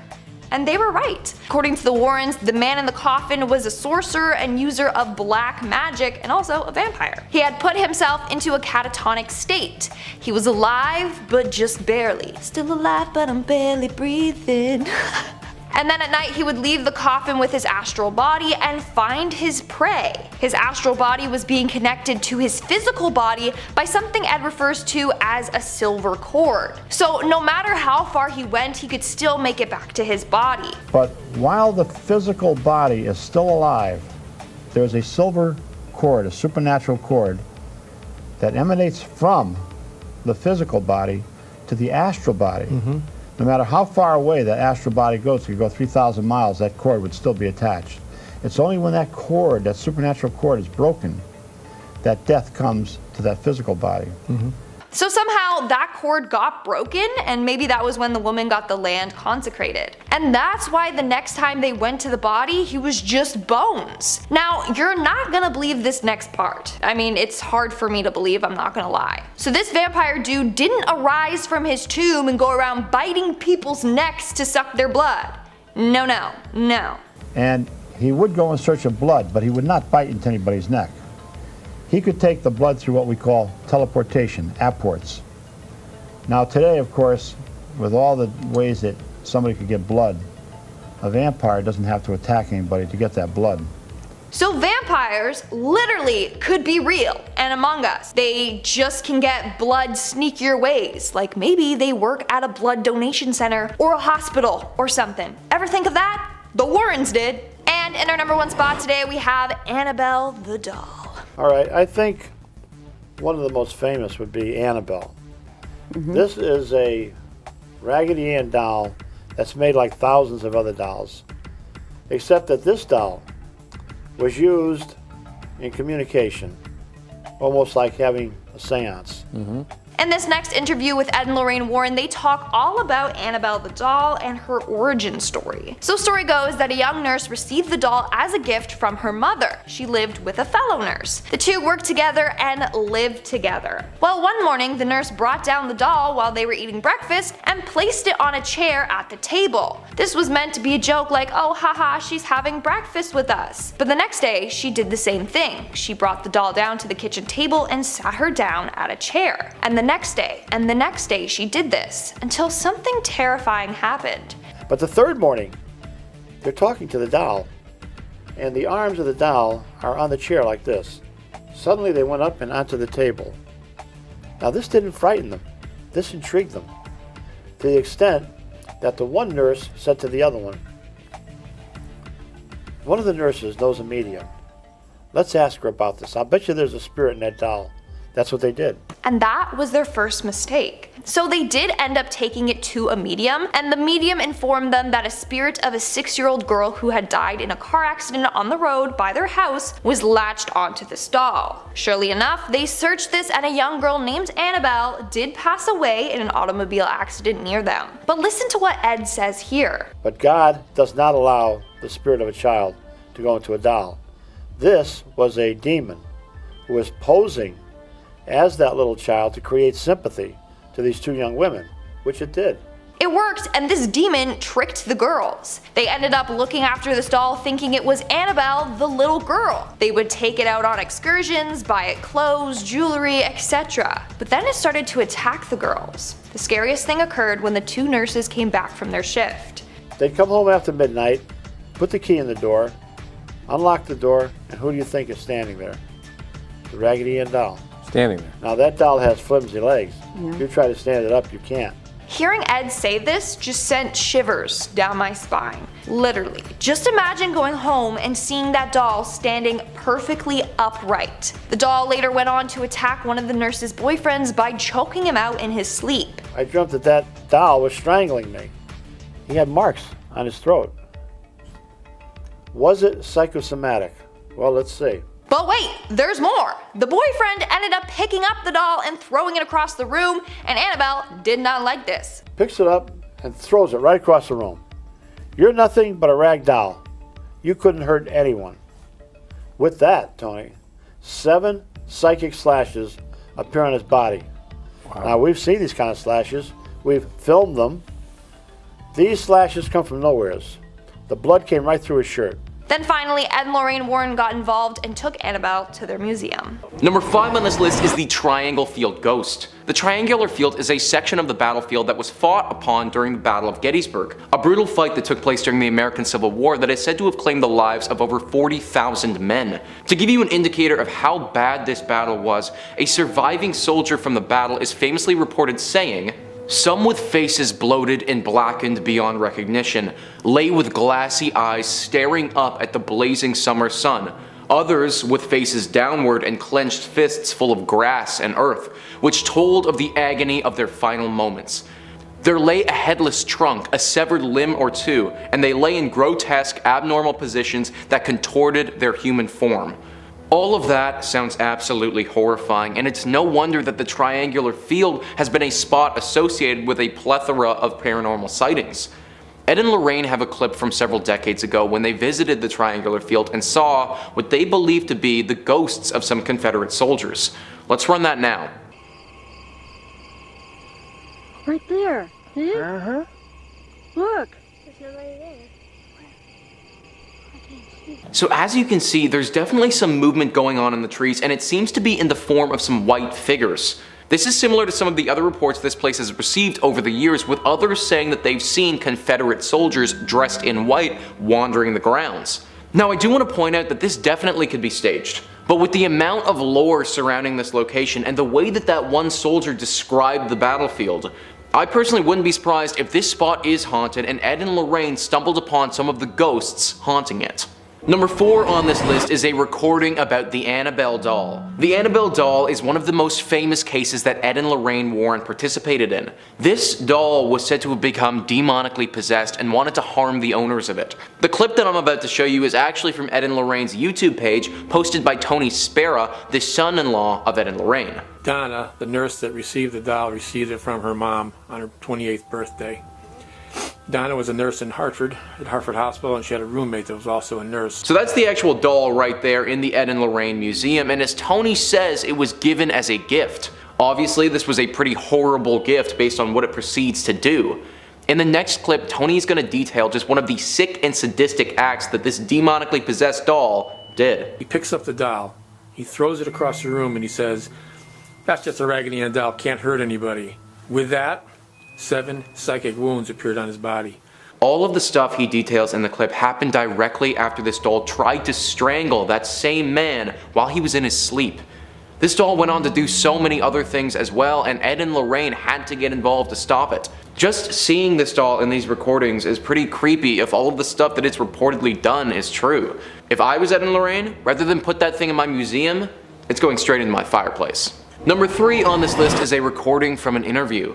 Ed and Lorraine Warren were conducting an interview on 2 young girls who were apparently possessed by a demonic presence. Now, I'm not sure how long this had been going on for, but based on the way that they are speaking in the clip and the mannerisms that they're having, I would imagine that the demonic possession had been happening for quite some time.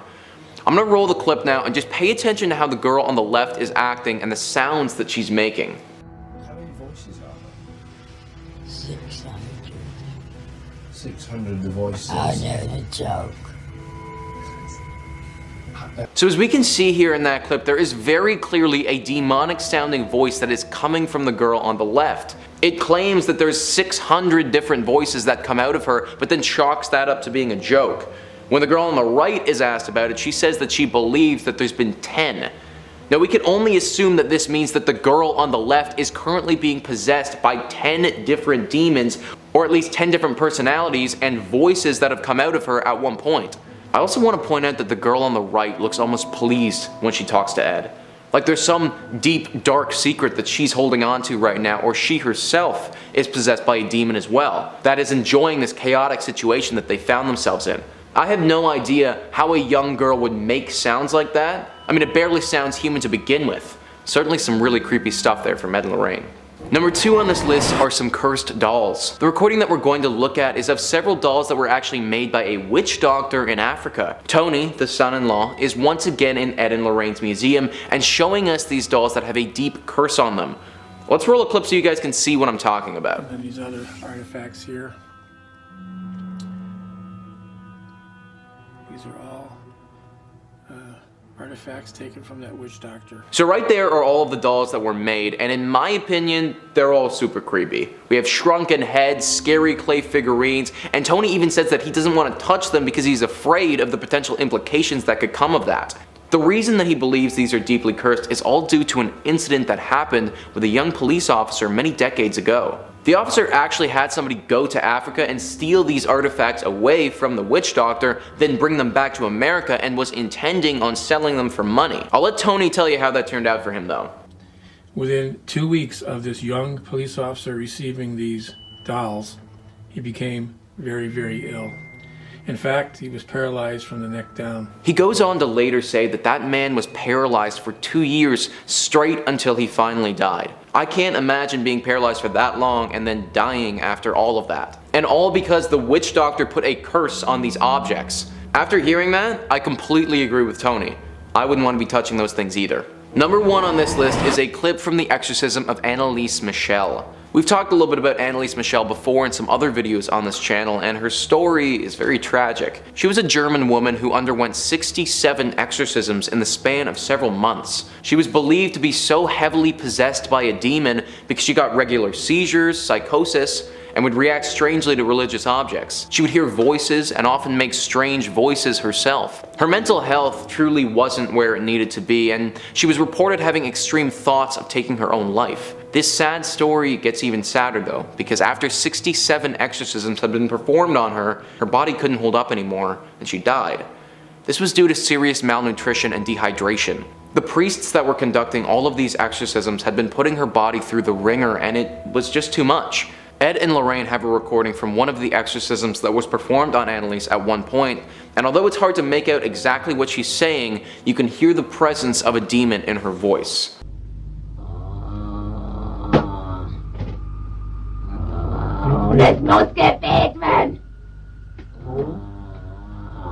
As you can hear in the recording, the voice is yelling what sounds to be something in a demon language.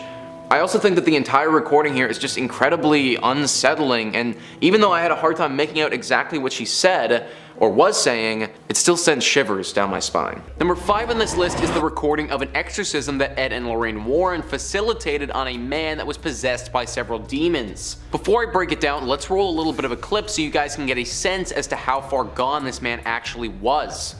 What other entity is inside you? God is commanding you. In the name of Jesus Christ, and all the saints, and all the martyrs, and all the angels command you to answer that question. What is it? Abaddon. Okay, who else? Who else is within you?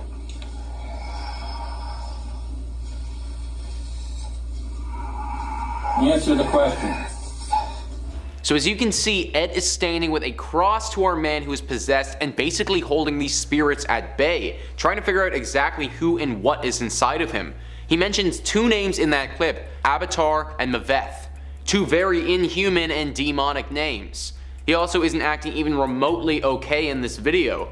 Clearly there's an inner battle going on between this man and the demons that are inside of him. Later in this clip, when the man was asked why these demons were inside of him, this is what he responded with. Why are you in Roberto? Why are you there with Roberto? Jesus Christ doesn't like demonic spirits within a human spirit. Jesus Christ hates demonic spirits to be within a human being. You know that? You hate Jesus, huh? The man clearly says that the demons are in him for power and that he hates Jesus Christ. Incredibly chilling stuff, if you ask me. Number 4 on this list is a clip from another exorcism that Ed and Lorraine were present at. In this video, we're going to see a priest performing the exorcism, and the biggest takeaway that I got from watching this recording was simply how far gone this person who was being possessed actually was. Let's roll the clip. This is the exorcism part right here. You'll see the spittle come out of his mouth.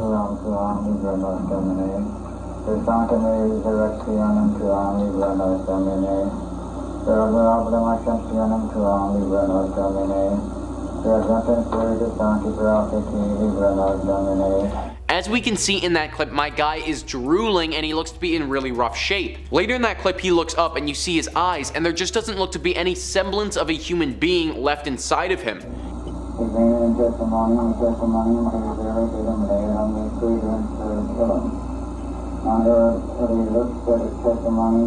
He looks completely gone, as if there's no soul present in his body.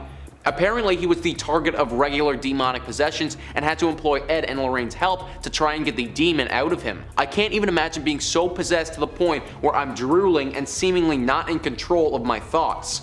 Really scary stuff. Number 3 on this list is a clip of Ed Warren talking to a poltergeist in a family home. Apparently, this family has been haunted by this ghost for quite some time and have now had to enlist the help of the Warrens to free them from its clutches.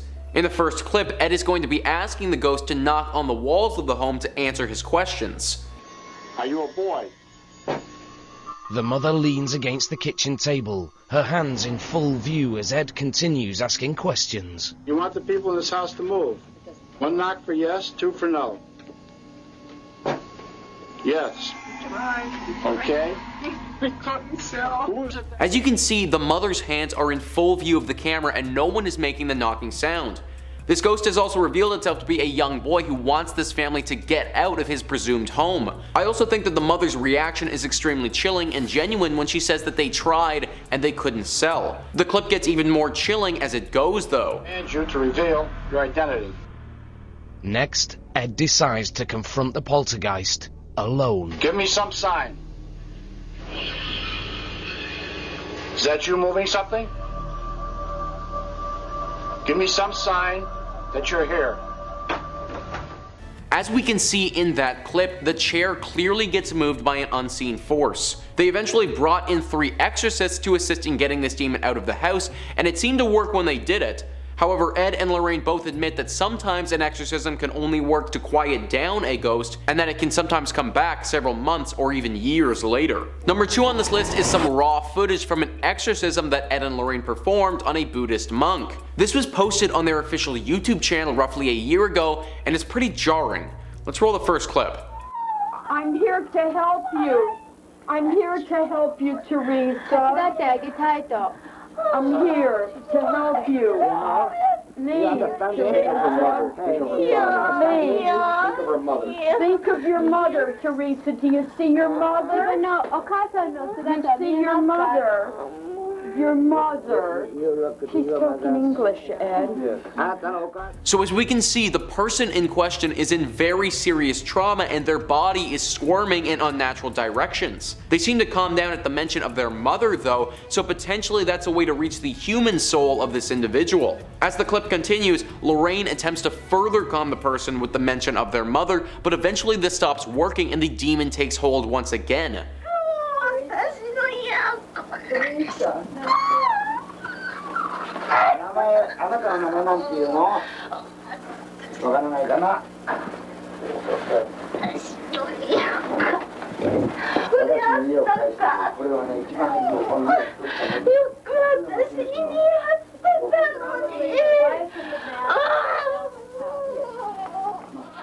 The person is in full distress now, rolling all over the ground, and it seems as if their entire body is in agony. They also don't seem to be making any sense with what they're saying, just strange, unsettling noises. The clip doesn't inform us at the end if the couple were successful in their endeavor to get this person free of this demon, so sadly, we're just left with the horrible image of them demonically twitching on the ground. Number 1 on this list is from the Enfield Poltergeist. Now, this story is one of the most famous Ed and Lorraine Warren tales and inspired The Conjuring based on on how terrifying it was. If you aren't familiar with this case, then it was centered around a home that had paranormal activity happening from 1977 to 1979. Furniture moving, levitation, and demonic possession, those all took place. Potentially the scariest thing to come out of it though was a recording captured of the demon speaking. Days before I died, I went blind. Then I had an hemorrhage, and I fell asleep, and I died in a chair in the corner downstairs. That clip is the demon speaking about how it died in this home. What's absolutely insane though is that was a young girl who was making those sounds. Now how on earth could a child make those sounds and speak that way? The only explanation is that she must have been possessed by a demonic presence. This case got national attention after that recording was released, and after hearing it for myself, it makes sense why. Starting off this countdown, we have the haunted house. In this clip, the Warrens talk about a haunted house that they visited and the creepy things they encountered while there. According to them, someone in the house was using an Ouija board and it opened up a bunch of doors to the spirit world, and that's how it got haunted. Plus, the house was 50 to 60 years old, and for some reason, ghosts like to haunt old houses. Communication, Tony. There had been doors open through Ouija boards. That's what I was wondering. But unlike most times, we do not condone the use of Ouija boards. Well, guess who was using the Ouija board? This girl, go down into that hatchway. It was horrible. Both Jennifer and I, at that point together, said, we cannot go. Then there was a boy, and the boy was 8 years old. Now that girl was coming over to care for that boy. So the young boy and his babysitter were using the Ouija board in the cold cellar and let the spirits into the house. So apparently back in the day, 3 women used to live in the house along with their mother. While they were living there, they were haunted by a ghost that was killed back in the day. They would see apparitions of this young girl smiling. At first, it was just the mom that would see the ghost, but then one of the other women started seeing the ghostly girl as well. In one case, she actually spoke to her. Then she actually walked over and sat on the bed.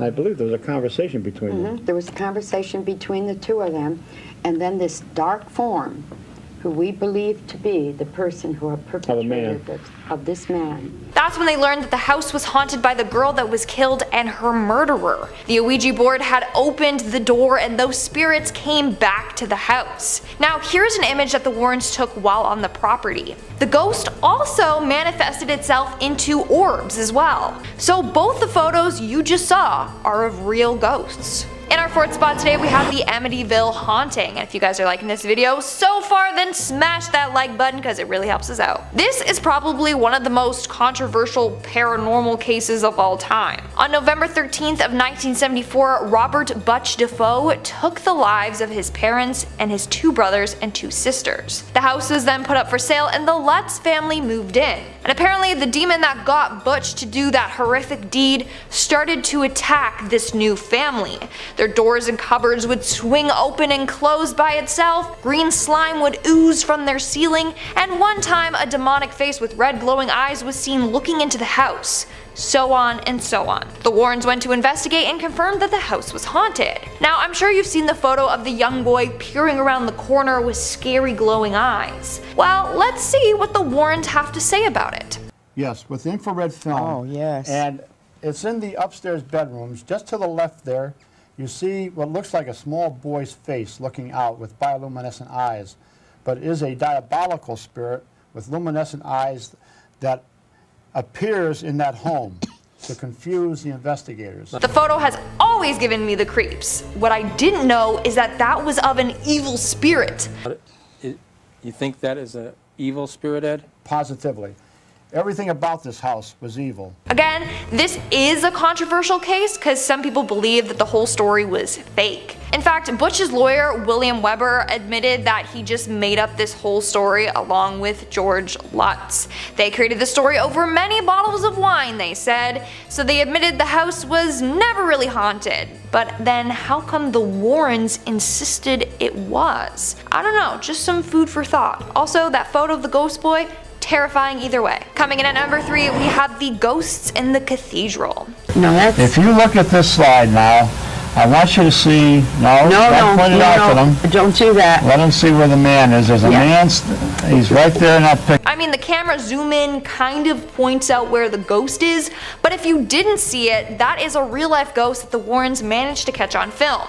Here's a close up of it if you didn't spot it. When there he is. See, right in the corner, and you see him, and that's in the cathedral. Now remember that the cathedrals, well, buildings in the United Kingdom are extremely old. So I clearly see a man in a suit. Hopefully you all see that too. According to the Warrens, tragedy took place in the church and a number of spirits haunt the church. They didn't go into great detail, but back in the day, people actually got burned alive in this church for being part of different Scottish clans, and now their souls haunt it. I think it was the McDonald's and the Campbells. Right? Yeah, the McDonald's and the And Campbells. the Campbells were burnt to death in that church, so you can imagine the terrible things that go on there. Do you think that most hauntings occur like in places like United Kingdom compared to here? Yes. Coming in at number 2, we have the Anna Eklund case. In this next video, we see Ed and Lorraine Warren discussing the Anna Eklund case. Anna was an American woman who in 1928 became possessed and underwent a number of exorcisms. During her exorcisms, things would happen, like she would hiss or howl like an animal. She would float in the air, and whenever holy water would touch her skin, it would burn her skin right off. Let's see what Ed and Lorraine Warren had to say about this case. Now this woman was under possession by her own father and devils from the age of 14. Sadly, her father had taken advantage of her on a number of occasions in which she would try to resist. She didn't want to go along with it, which made him mad and made him start to resent her. He hated her so much that when he died, he actually possessed her with these devils, right up to the age of 54 when Father Ressinger went to help her. Now she had 30 exorcisms performed, which all failed. That is incredibly messed up, but that's not all. This woman underwent 30 exorcisms. All of them had failed, so they decided to send her to St. Joseph's Church in Iowa to see if they could get the demons out of her. When she arrived, she was placed on a cot in front of nuns. They brought the woman to the convent, and the nuns were all stationed around this woman on a cot. Suddenly, a loud, bellowing, hoarse voice came out of the woman. Terrible obscenities, filthy obscenities came from the woman's mouth. And she rose into the air and went up to the ceiling and clung to the ceiling by her hands and feet. Literally like the scene in The Exorcist. After that, she had to be tied down to the cot. That's not even the worst part. And the nuns constantly were throwing holy water at her. This woman, outpours of what looked like spaghetti and human hair came out of her mouth. That is absolutely disgusting, and apparently she would throw up 20 to 30 times a day. Not only that, but it stunk so bad that the nuns had to take 15-minute shifts with her or else they would fall ill. Imagine how horrific it must have been to be there with Anna and performing this exorcism on her. And in our number 1 spot today, we have The Exorcism. The footage I'm about to share with you is footage of a possessed woman going through an exorcism. It's footage directly from the Warren files. This exorcism footage is 1 hour and 20 minutes long. In fact, the footage had been cut down, so that means they were performing an exorcism for over an hour. I will say though that the footage was blurred by Tony Spira before he uploaded it to his YouTube channel. He did this in order to censor some graphic images, but also for the privacy of this woman. Although it's blurred, we can still see how crazy the woman is acting and can hear the weird noises that she is making.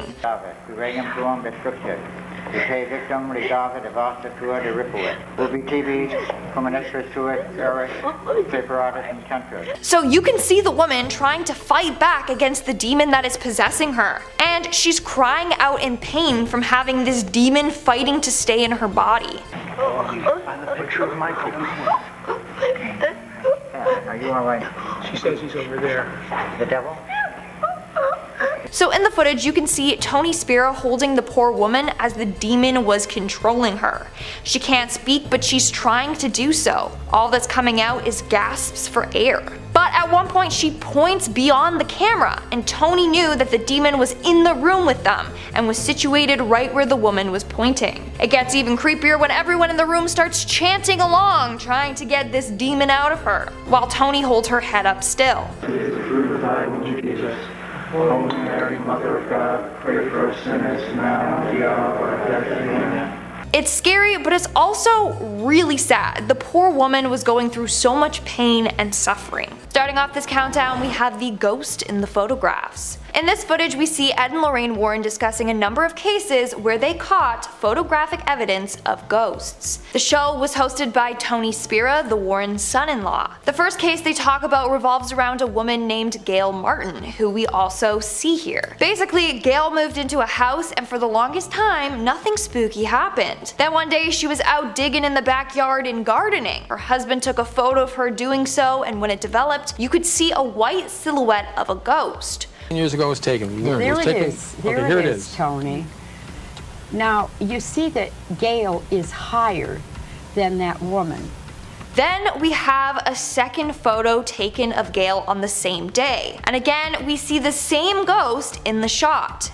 Now, as you notice, Gail turns around and Gail is smiling. And because her husband is saying something funny. So at that point, the woman is smiling, and she puts her hand up to her mouth in that manner. Unfortunately, since it's old footage, it is hard to see the ghost in the photo, like its face. It just kind of looks like a white blob. Now, Lorraine actually made contact with this ghost, and that's when we learned about her sad story. So according to Lorraine, the woman in the photograph once had a child who she absolutely loved. She even built a place for him on her property for him to stay, so he was always close to her. Then one summer he was working at a children's camp when there was a polio epidemic. Sadly, her son contracted polio and 3 days later passed away. The mother was extremely heartbroken by this. So when she passed away, she stayed attached to this piece of land. Now, when Gail started gardening, the ghost made herself known because someone was working on the piece of land that was sacred to her. Is out in the yard, in the garden, and now you're doing something to improve that. After all of these years probably of neglect, now you're going to be fixing it. And I believe that that is the reason she's there. The next ghost that they talk about, though, is not as nice as the first one. Let's take a look at it. Above the chair, right? Right above the chair. Right. Now, this is in the lowest level of that property, but they did have a lot, unlike Gail, they had all sorts of infestation. So the couple who owned this house witnessed really dark paranormal activity, and that's when they contacted the Warrens for help to get this evil spirit out of their house. And lastly, we have the Providence Ghost Man. This next ghost that they are going to be talking about is of a soldier in World War II. The story is very sad and scary. His wife was informed that he was killed in action, not even missing, that he was actually killed in action. And then a week later, she committed suicide. She committed suicide, and 1 week after that, he was found alive. That is just heartbreaking. His wife literally took her own life thinking her husband died, when in reality, he was just missing in action. Both of the ghosts are said to be attached to that home still. In fact, no one has moved into that home since. If you look at the top right of this next clip, you'll see the ghostly image of this man. No one ever occupied that cottage again. Now that looks like a man, Yes. but we have other photographs which look like a woman. Yes, we do. So where you have one spirit, you have many more other than spirits. one, yes. Moving on to number 4, we have the cursed objects. And if you guys are liking this video so far, then smash that like button because it really helps us out. Many of the objects in this room here have had dire effects on people. People have been maimed, have been killed. People have wound up in mental institutions because of many of the things they write in this building here. Now let's head on over to the Warrens Occult Museum. In this interview, Ed talks about how dangerous their museum really is and the number of people that have died or have been severely harmed after visiting it. Raggedy Ann doll, which was responsible for the death of a young man who came in here one time, who challenged the doll to do its worst, and it did. Then you have a detective who was almost killed right in this room that we're standing in. Now, the Warrens had a strict set of rules. They told visitors not to touch anything in the museum whatsoever. This is because their aura mingles with the object's aura and it can easily latch onto them. Next thing you know, you're bringing that demon home with you. Anyways, this is the process Ed will take you through if you do end up touching anything. If anybody touches anything in this room, their aura mingles with the aura of that object, which is very evil. I would then tell them to close their eyes. I would vision them in what we call a Christ light, make the sign of the cross over them so they take nothing out of here. That's just a precaution that I always use. As cool as the museum sounds, you'd never catch me there. In fact, according to Tony, when he arrived with the camera crew, the spirits were upset and decided to shut off all the lights on them to tell them that they were upset. Well, we were starting to film, you mean, just as Rob was coming to us to start the interview, every single light went out. Every single light went out without any kind of jolting, just died. And then, what, 2 minutes later it came back. That was a warning to get out of here. So I think it's just about 9 o'clock at night. I think it's time. We should leave. The way that Ed said that gives me the creeps. Like, yeah, it's time for you to go. The demons want you gone. Yikes. In our third spot today, we have the Warrens Museum. Again. The Warrens Museum is just filled with cursed and deadly items that literally could kill you. In this next video, you'll see just how dangerous and scary the museum really is, if you didn't pick up on that already. You'll be taking a look at one particular doll called the Shadow Doll, or Doll of Shadows. And there are many what we call death dolls here. The doll you see here was made through black magic rituals. It's called a Doll of Shadows. Now, why is it called a Doll of Shadows? We'll take a look at it. This doll is absolutely terrifying. Like, if you thought Annabelle was bad, this doll is 1,000 times worse. It has human bones here and there and animal parts all over the body. You notice the nails in here and the tooth sticking out. Well, these are all feathers from crows and whatever. But this, I can tell through psychometry and through how it was made, that it was made with evil purposes. So yes, this doll is composed of human bones and hair and teeth. The owner was using it for dark rituals, and in the end, the doll became possessed by a very powerful and malevolent demon. In fact, the way in which this doll was used is horrifying. Now the purpose is this, that they take a picture of this doll, they send it to you, and they put the curse on the back. You take it and you look at it and you laugh at it, but it's not a laughing matter. Because once you see the image of the doll, it can be projected telepathically to you in your dream state. Dolls like this have actually come into nightmares.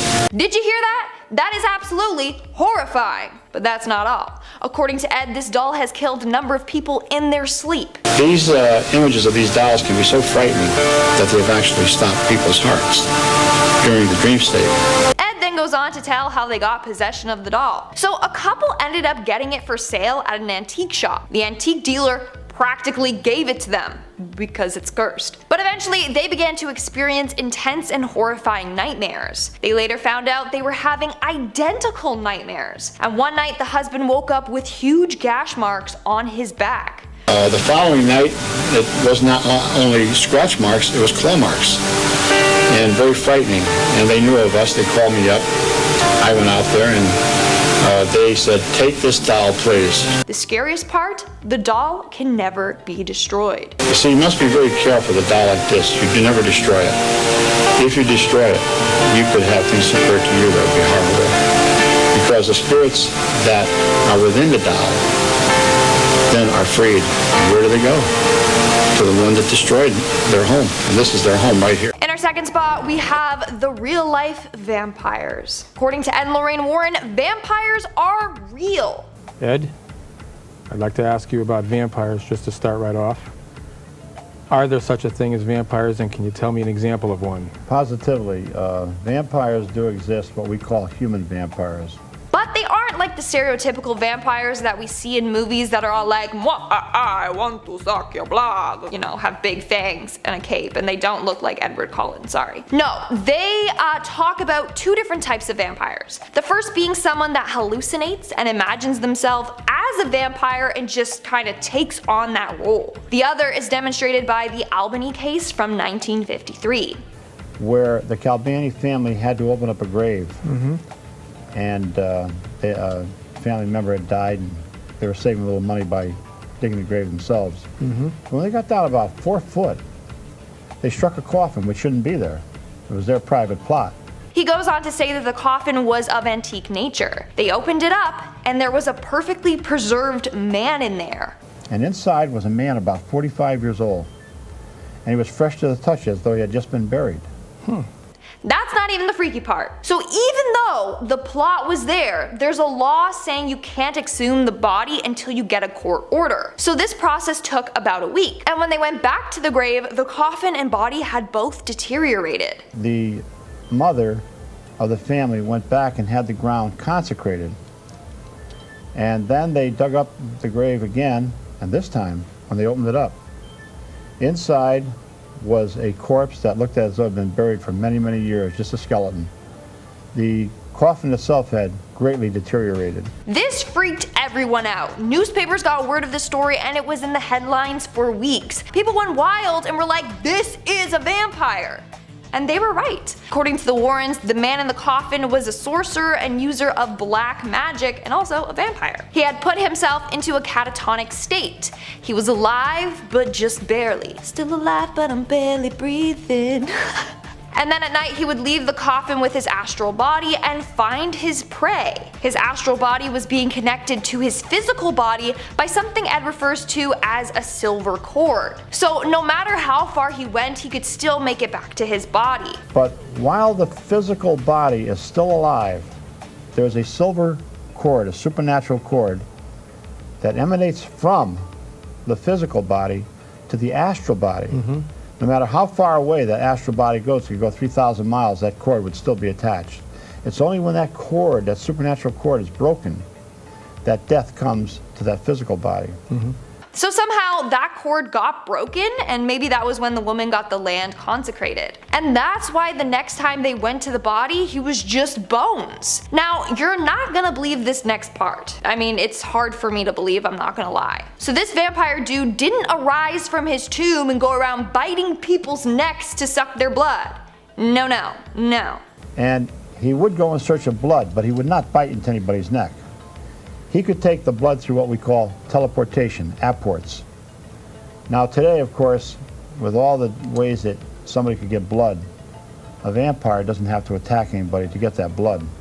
So vampires literally could be real and among us. They just can get blood sneakier ways, like maybe they work at a blood donation center or a hospital or something. Ever think of that? The Warrens did. And in our #1 spot today we have Annabelle the doll. Alright, I think one of the most famous would be Annabelle. This is a Raggedy Ann doll that's made like thousands of other dolls. Except that this doll was used in communication, almost like having a seance. In this next interview with Ed and Lorraine Warren, they talk all about Annabelle the doll and her origin story. So story goes that a young nurse received the doll as a gift from her mother. She lived with a fellow nurse. The two worked together and lived together. Well, one morning the nurse brought down the doll while they were eating breakfast and placed it on a chair at the table. This was meant to be a joke like, oh haha, she's having breakfast with us. But the next day she did the same thing. She brought the doll down to the kitchen table and sat her down at a chair. And the next day she did this until something terrifying happened. But the third morning, they're talking to the doll, and the arms of the doll are on the chair like this. Suddenly they went up and onto the table. Now this didn't frighten them, this intrigued them, to the extent that the one nurse said to the other one of the nurses knows a medium. Let's ask her about this. I'll bet you there's a spirit in that doll That's what they did. And that was their first mistake. So they did end up taking it to a medium, and the medium informed them that a spirit of a 6-year-old girl who had died in a car accident on the road by their house was latched onto this doll. Surely enough, they searched this and a young girl named Annabelle did pass away in an automobile accident near them. But listen to what Ed says here. But God does not allow the spirit of a child to go into a doll. This was a demon who was posing as that little child to create sympathy to these two young women, which it did. It worked, and this demon tricked the girls. They ended up looking after this doll thinking it was Annabelle, the little girl. They would take it out on excursions, buy it clothes, jewelry, etc. But then it started to attack the girls. The scariest thing occurred when the 2 nurses came back from their shift. They'd come home after midnight, put the key in the door, unlock the door, and who do you think is standing there? The Raggedy Ann doll. Standing there. Now that doll has flimsy legs. If you try to stand it up, you can't. Hearing Ed say this just sent shivers down my spine. Literally. Just imagine going home and seeing that doll standing perfectly upright. The doll later went on to attack one of the nurse's boyfriends by choking him out in his sleep. I dreamt that that doll was strangling me. He had marks on his throat. Was it psychosomatic? Well, let's see. But wait, there's more. The boyfriend ended up picking up the doll and throwing it across the room, and Annabelle did not like this. Picks it up and throws it right across the room. You're nothing but a rag doll. You couldn't hurt anyone. With that, Tony, 7 psychic slashes appear on his body. Wow. Now, we've seen these kind of slashes. We've filmed them. These slashes come from nowheres. The blood came right through his shirt. Then finally, Ed and Lorraine Warren got involved and took Annabelle to their museum. Coming at number 5, when they were young. Well, sometimes you close your eyes and see the place where you used to live. This is true of Ed and Lorraine Warren as well. In fact, they were experiencing paranormal happenings way before they were in the spotlight. Looking back at their lives pre-demonology, there were lots of events that seemed to push them towards their career. Call it luck, call it destiny, the world seemed to have a whole lot of unexplainable events in store for the Warrens. Before Lorraine had even met Ed and still had her maiden name, she started to see things other people couldn't. At the young age of 9, she began noticing that some people were surrounded by different types of auras. Back then, she just assumed that everyone could see that. However, it became clear that these clairvoyant abilities were specific to her over time. Ed also had some paranormal experiences young, as he claimed that he lived in a haunted house when he was a boy. That kind of experience would drive anyone towards exploration of those kind of themes, right? Doors would open and shut on their own, and sourceless lights would appear in his home. Interesting, right? Well, these early appearances did a lot to inspire the duo to look deeper into the unknown as they aged. However, being young and inexperienced, they were also vulnerable to demonic possession. Neither ever told any stories of being under the influence of an entity while still a child, but they very well could have. A lot of demonic possession seem to happen in children, whether that means that they're more vulnerable to manipulation or their connection to the spirit world is stronger. So as young folks with a predisposition towards the unknowable side of things, they were at risk of falling under the influence more than most. In the end, it seems they fortunately avoided such a fate. But the world of demonology, and as a result pop culture at large, would look a whole lot different if either Ed or Lorraine's experiences were a little darker early on. It's wild to think what kind of cascading effects might have happened had they grown up a little differently. Ed apparently had to jump from a blazing oil tanker while serving in the Navy, and while swimming in that frigid water and fighting for his life, he prayed for help and was soon rescued. That near-death experience inspired him to profess his love for Lorraine and marry her. Imagine if instead he had questioned his faith or given into darker ways after such an event. Coming in at number 4, we've got the Smurl Succubus. Anytime a succubus or incubus gets involved, you know things are going to get tricky. Humans are often weak in the face of temptation, and this kind of thing does not exclude famous demonologists. I won't go too deep into the details here, but Ed and Lorraine are not universally loved, and there are some very questionable stories about the two and their predispositions. This comes into play during the investigation of the Smurl family. In the mid-80s, this family contacted Ed and Lorraine for help with their haunting. After moving into their house over a decade ago, they'd experienced numerous terrifying ordeals. Their dog was thrown against the wall with force by an unseen presence. Their daughter was pushed down the stairs. Jack Smurl's ear was bitten, and both he and his wife Janet were assaulted by a demon. The last was apparently a succubus or an incubus, and you know what kind of assault those demons are interested in. So when Ed and Lorraine arrived on the scene, they already knew what was going on. Confirming that the Smurl house was indeed haunted, they got to work trying to figure out what to do about it. During their time investigating, Ed noticed a strange dark mass, and it really put him on edge. Apparently he was also left a message by the dark forces at play, one that read, "Get out."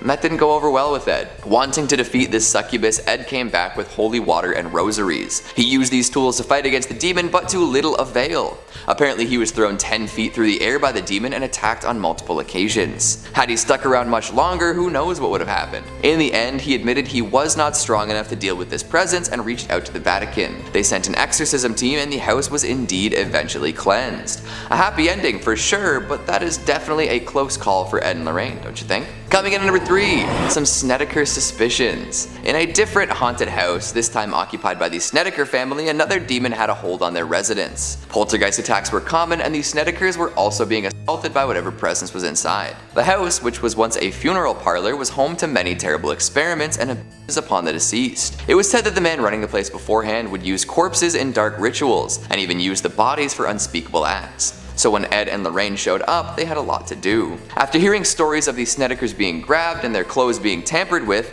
they reached out to the local church and performed an exorcism. This could have ended poorly, as Ed admitted that the presence was terrible and diabolical. Had this exorcism gone south, all involved could have been hurt, possessed, or worse. Coming in at number 2, we've got the Union Cemetery sighting. Here's another famous case. In fact, the notoriety of the ghost present here goes beyond Ed and Lorraine's influence. They added to it for sure, but the White Lady of Union Cemetery is well known all on her own, thank you very much. So much so that she's contributed to many classic urban legends. Now when does she get a movie, right? Well, regardless of movie magic, Ed almost fell victim to this particular ghost one time.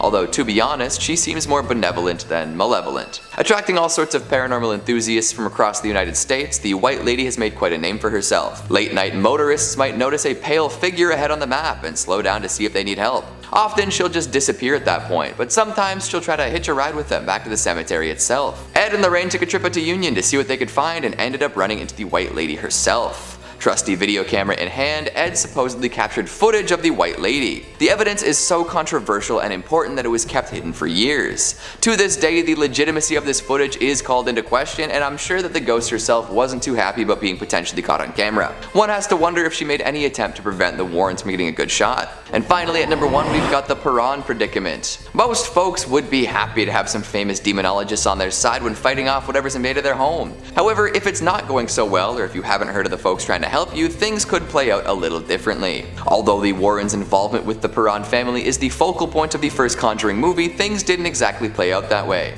After the Perrons purchased their Rhode Island home, things started getting weird. They experienced a number of paranormal attacks from all sorts of vengeful spirits. At a loss, they reached out to a number of paranormal experts, eventually being visited by the Warrens. However, this didn't help out all that much. In fact, the patriarch of the Perron family eventually had to ask the Warrens to leave his family alone, as their intervention seemed to be making the demons angrier. Hell, they might have been egging the demons on to go bigger. Maybe if they stuck around a little bit longer, the demons would have found a way into the Warrens. It wouldn't be too surprising considering how upset the Perrons were at the amount of help they were getting. Wild, right? You can't always trust the movie for the full story. Starting off this countdown, we have the Buddhist exorcism.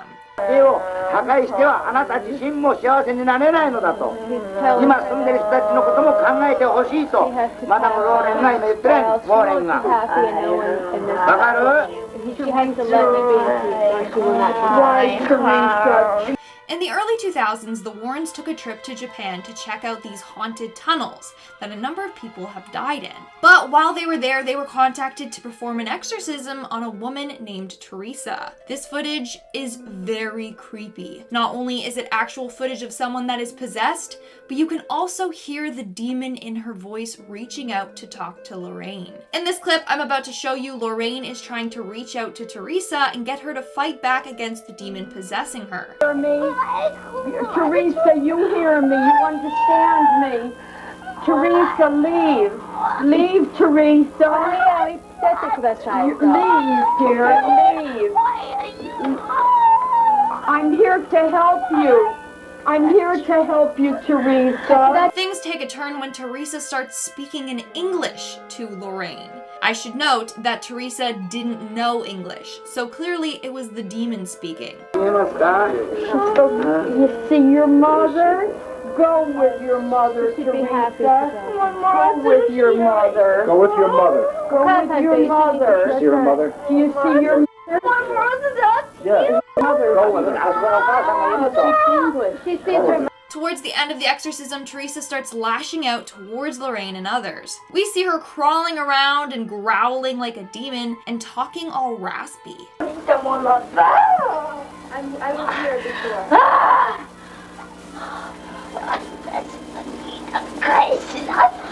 That's my house.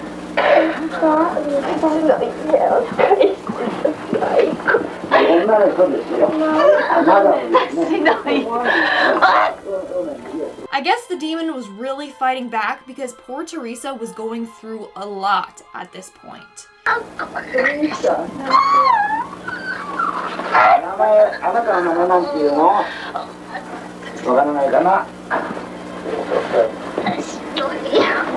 The footage ends with Lorraine once again telling Teresa to fight back against the demon. Hopefully they managed to complete this exorcism successfully. Now, I tried to Google this case, but unfortunately there wasn't much information out there on it, so we may never know. In fact, it was after this trip in Japan where Ed got really sick and his health started to decline. Maybe this demon had something to do with it.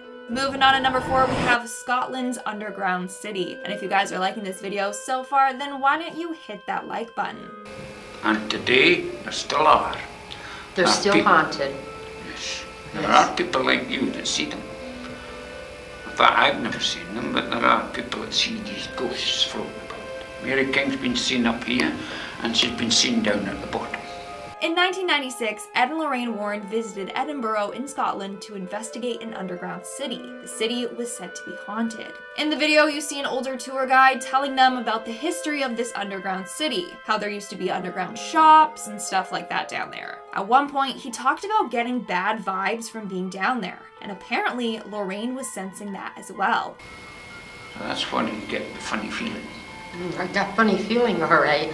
However, very bad feeling. one by one, they all died off until there was nobody left. It gets worse when he talks about how everyone died down there and there were just piles of bodies because there was no one left to get rid of them. Which is probably why the place is haunted. I mean, a number of people died there and didn't have a proper burial. Well, at one point in the video, Lorraine claims she hears a ghost walking by. Can't be. No. What are you hearing?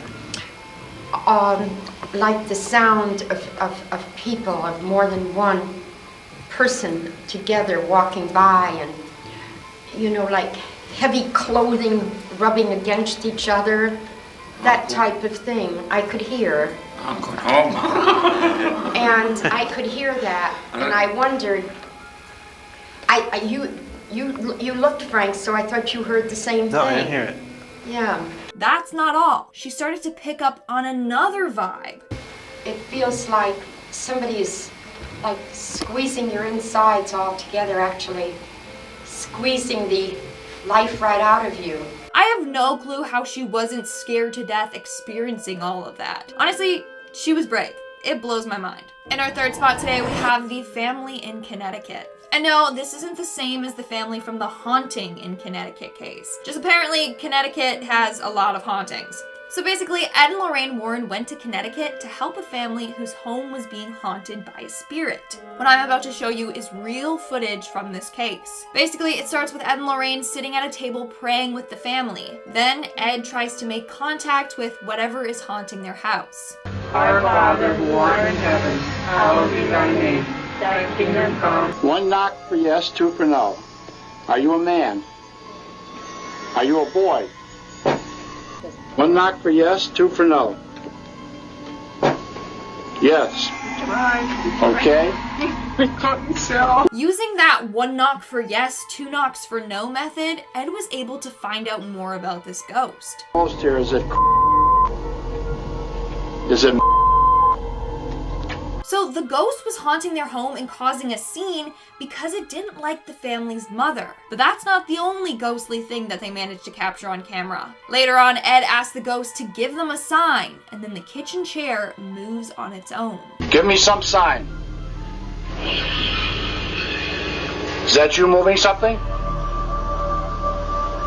Give me some sign that you're here. I command you to reveal your identity. Yeah, no thank you. If that happened at my house, I would be out of there so fast. In our second spot, we have Maurice Theriault. If you've seen the movie The Nun, then you already know about a man named Maurice, or Frenchie. This guy was a hard-working farmer that ended up getting diabolically possessed. This occurred in 1985. Sometimes blood would randomly pour out of his body, like from his nose, eyes, and mouth. And he didn't know what was causing it. He also developed super strength and could randomly understand and speak Latin. At first he went to the police for help, then a priest, and then finally Ed and Lorraine Warren agreed to help him. Now, he apparently went through a number of exorcisms. The footage I'm going to share with you is from his last exorcism. So the footage starts off with Ed asking Frenchie to lift up his shirt. Apparently, random crosses would show up engraved in his skin. At the front. Feet up in the shoulder? Yeah. Move, yeah, you're in the way, right? Yeah. Okay.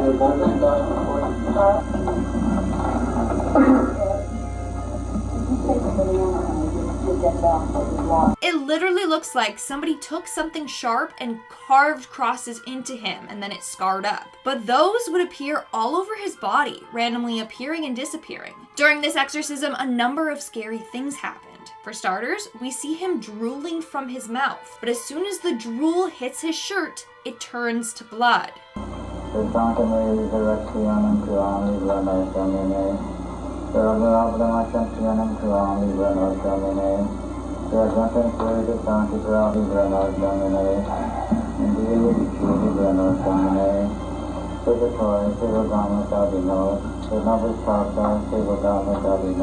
Then, at one point, we see Frenchie hunched over in pain. This is apparently because spirits enter people through their solar plexus.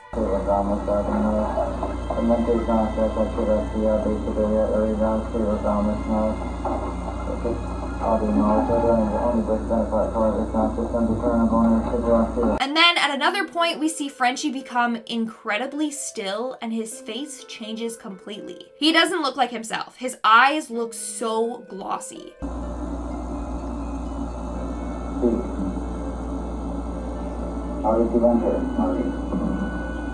And lastly, we see a cut randomly appear on his forehead and start to bleed on its own, out of nowhere.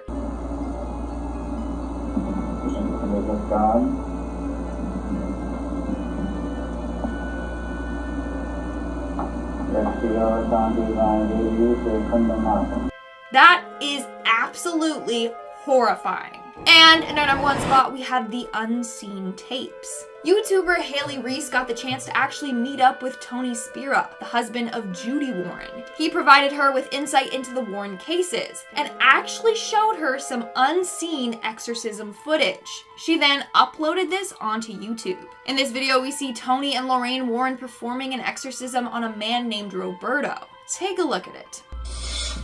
This is the power, Jesus Christ. Okay? You hear me? Jesus Christ has all the power. You have none. What is your name? So in the video, as you just saw, they're trying to find out this demon's name to then help expel it. And guys, you're not gonna believe what demon was inside of him. Here, continue watching. What is your name? Jesus Christ commanded you to answer that question. What is your name? What is your name?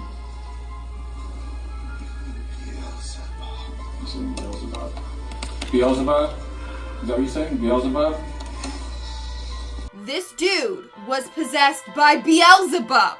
When I heard that, I literally got shivers down my spine. Like, holy. So for those of you that don't know, in Christian texts, the name Beelzebub is often associated with the devil himself. They would alternate between using this name and Satan. He is considered one of the 7 princes of hell, and he is associated with the sin of gluttony. In other texts, he is described as the lieutenant of hell. He's second in power to Satan. It's crazy, but hold on.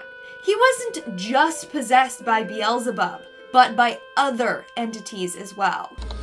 What other entity is inside you? God is commanding you. In the name of Jesus Christ, and all the saints, and all the martyrs, and all the angels command you to answer that question. What is it? had to die. I genuinely don't know how they stayed so calm as this dude lists all the demons possessing him. The video went on and they found at least 4 demons were inside of him. They then asked the demons why they were possessing Roberto, and they replied with power. Why are you in Roberto? Why are you there with Roberto? Jesus Christ doesn't like demonic spirits within a human spirit. Jesus Christ hates demonic spirits to be within a human being. You know that? You hate Jesus, huh? I don't know about you, but that creeped me out. It is terrifying. With that being said, let me know which one of these cases freaked you out the most. Coming in at number 5, we have the White Lady of Easton. Located in Easton, Connecticut, Union Cemetery is a site that dates back to the 1700s. And according to ghost hunters and paranormal investigators, it is one of the most haunted cemeteries in all of the United States. Now, according to local legend, a ghost haunts Union Cemetery who has been dubbed the White Lady. She's also said to haunt Stepney Cemetery in Monroe as well. She is described as wearing a white nightgown or a wedding dress-esque outfit, with demonologist Ed Warren once claiming to have physical evidence to support these claims. Now, claims of paranormal occurrences at the cemetery had been occurring for decades prior to Ed and Lorraine Warren investigating the location. Ed Warren and several Easton police officers visited the site, which is when Ed supposedly caught the apparition on camera. Ed claimed that several ghost lights came together to form the shape of a woman who had no facial features, but had dark hair and was wearing a white dress. Terrifying. Now, there isn't a whole lot of information about the ghost or the cemetery. However, Ed and Lorraine Warren wrote a book about the location entitled Graveyard. Maybe check it out.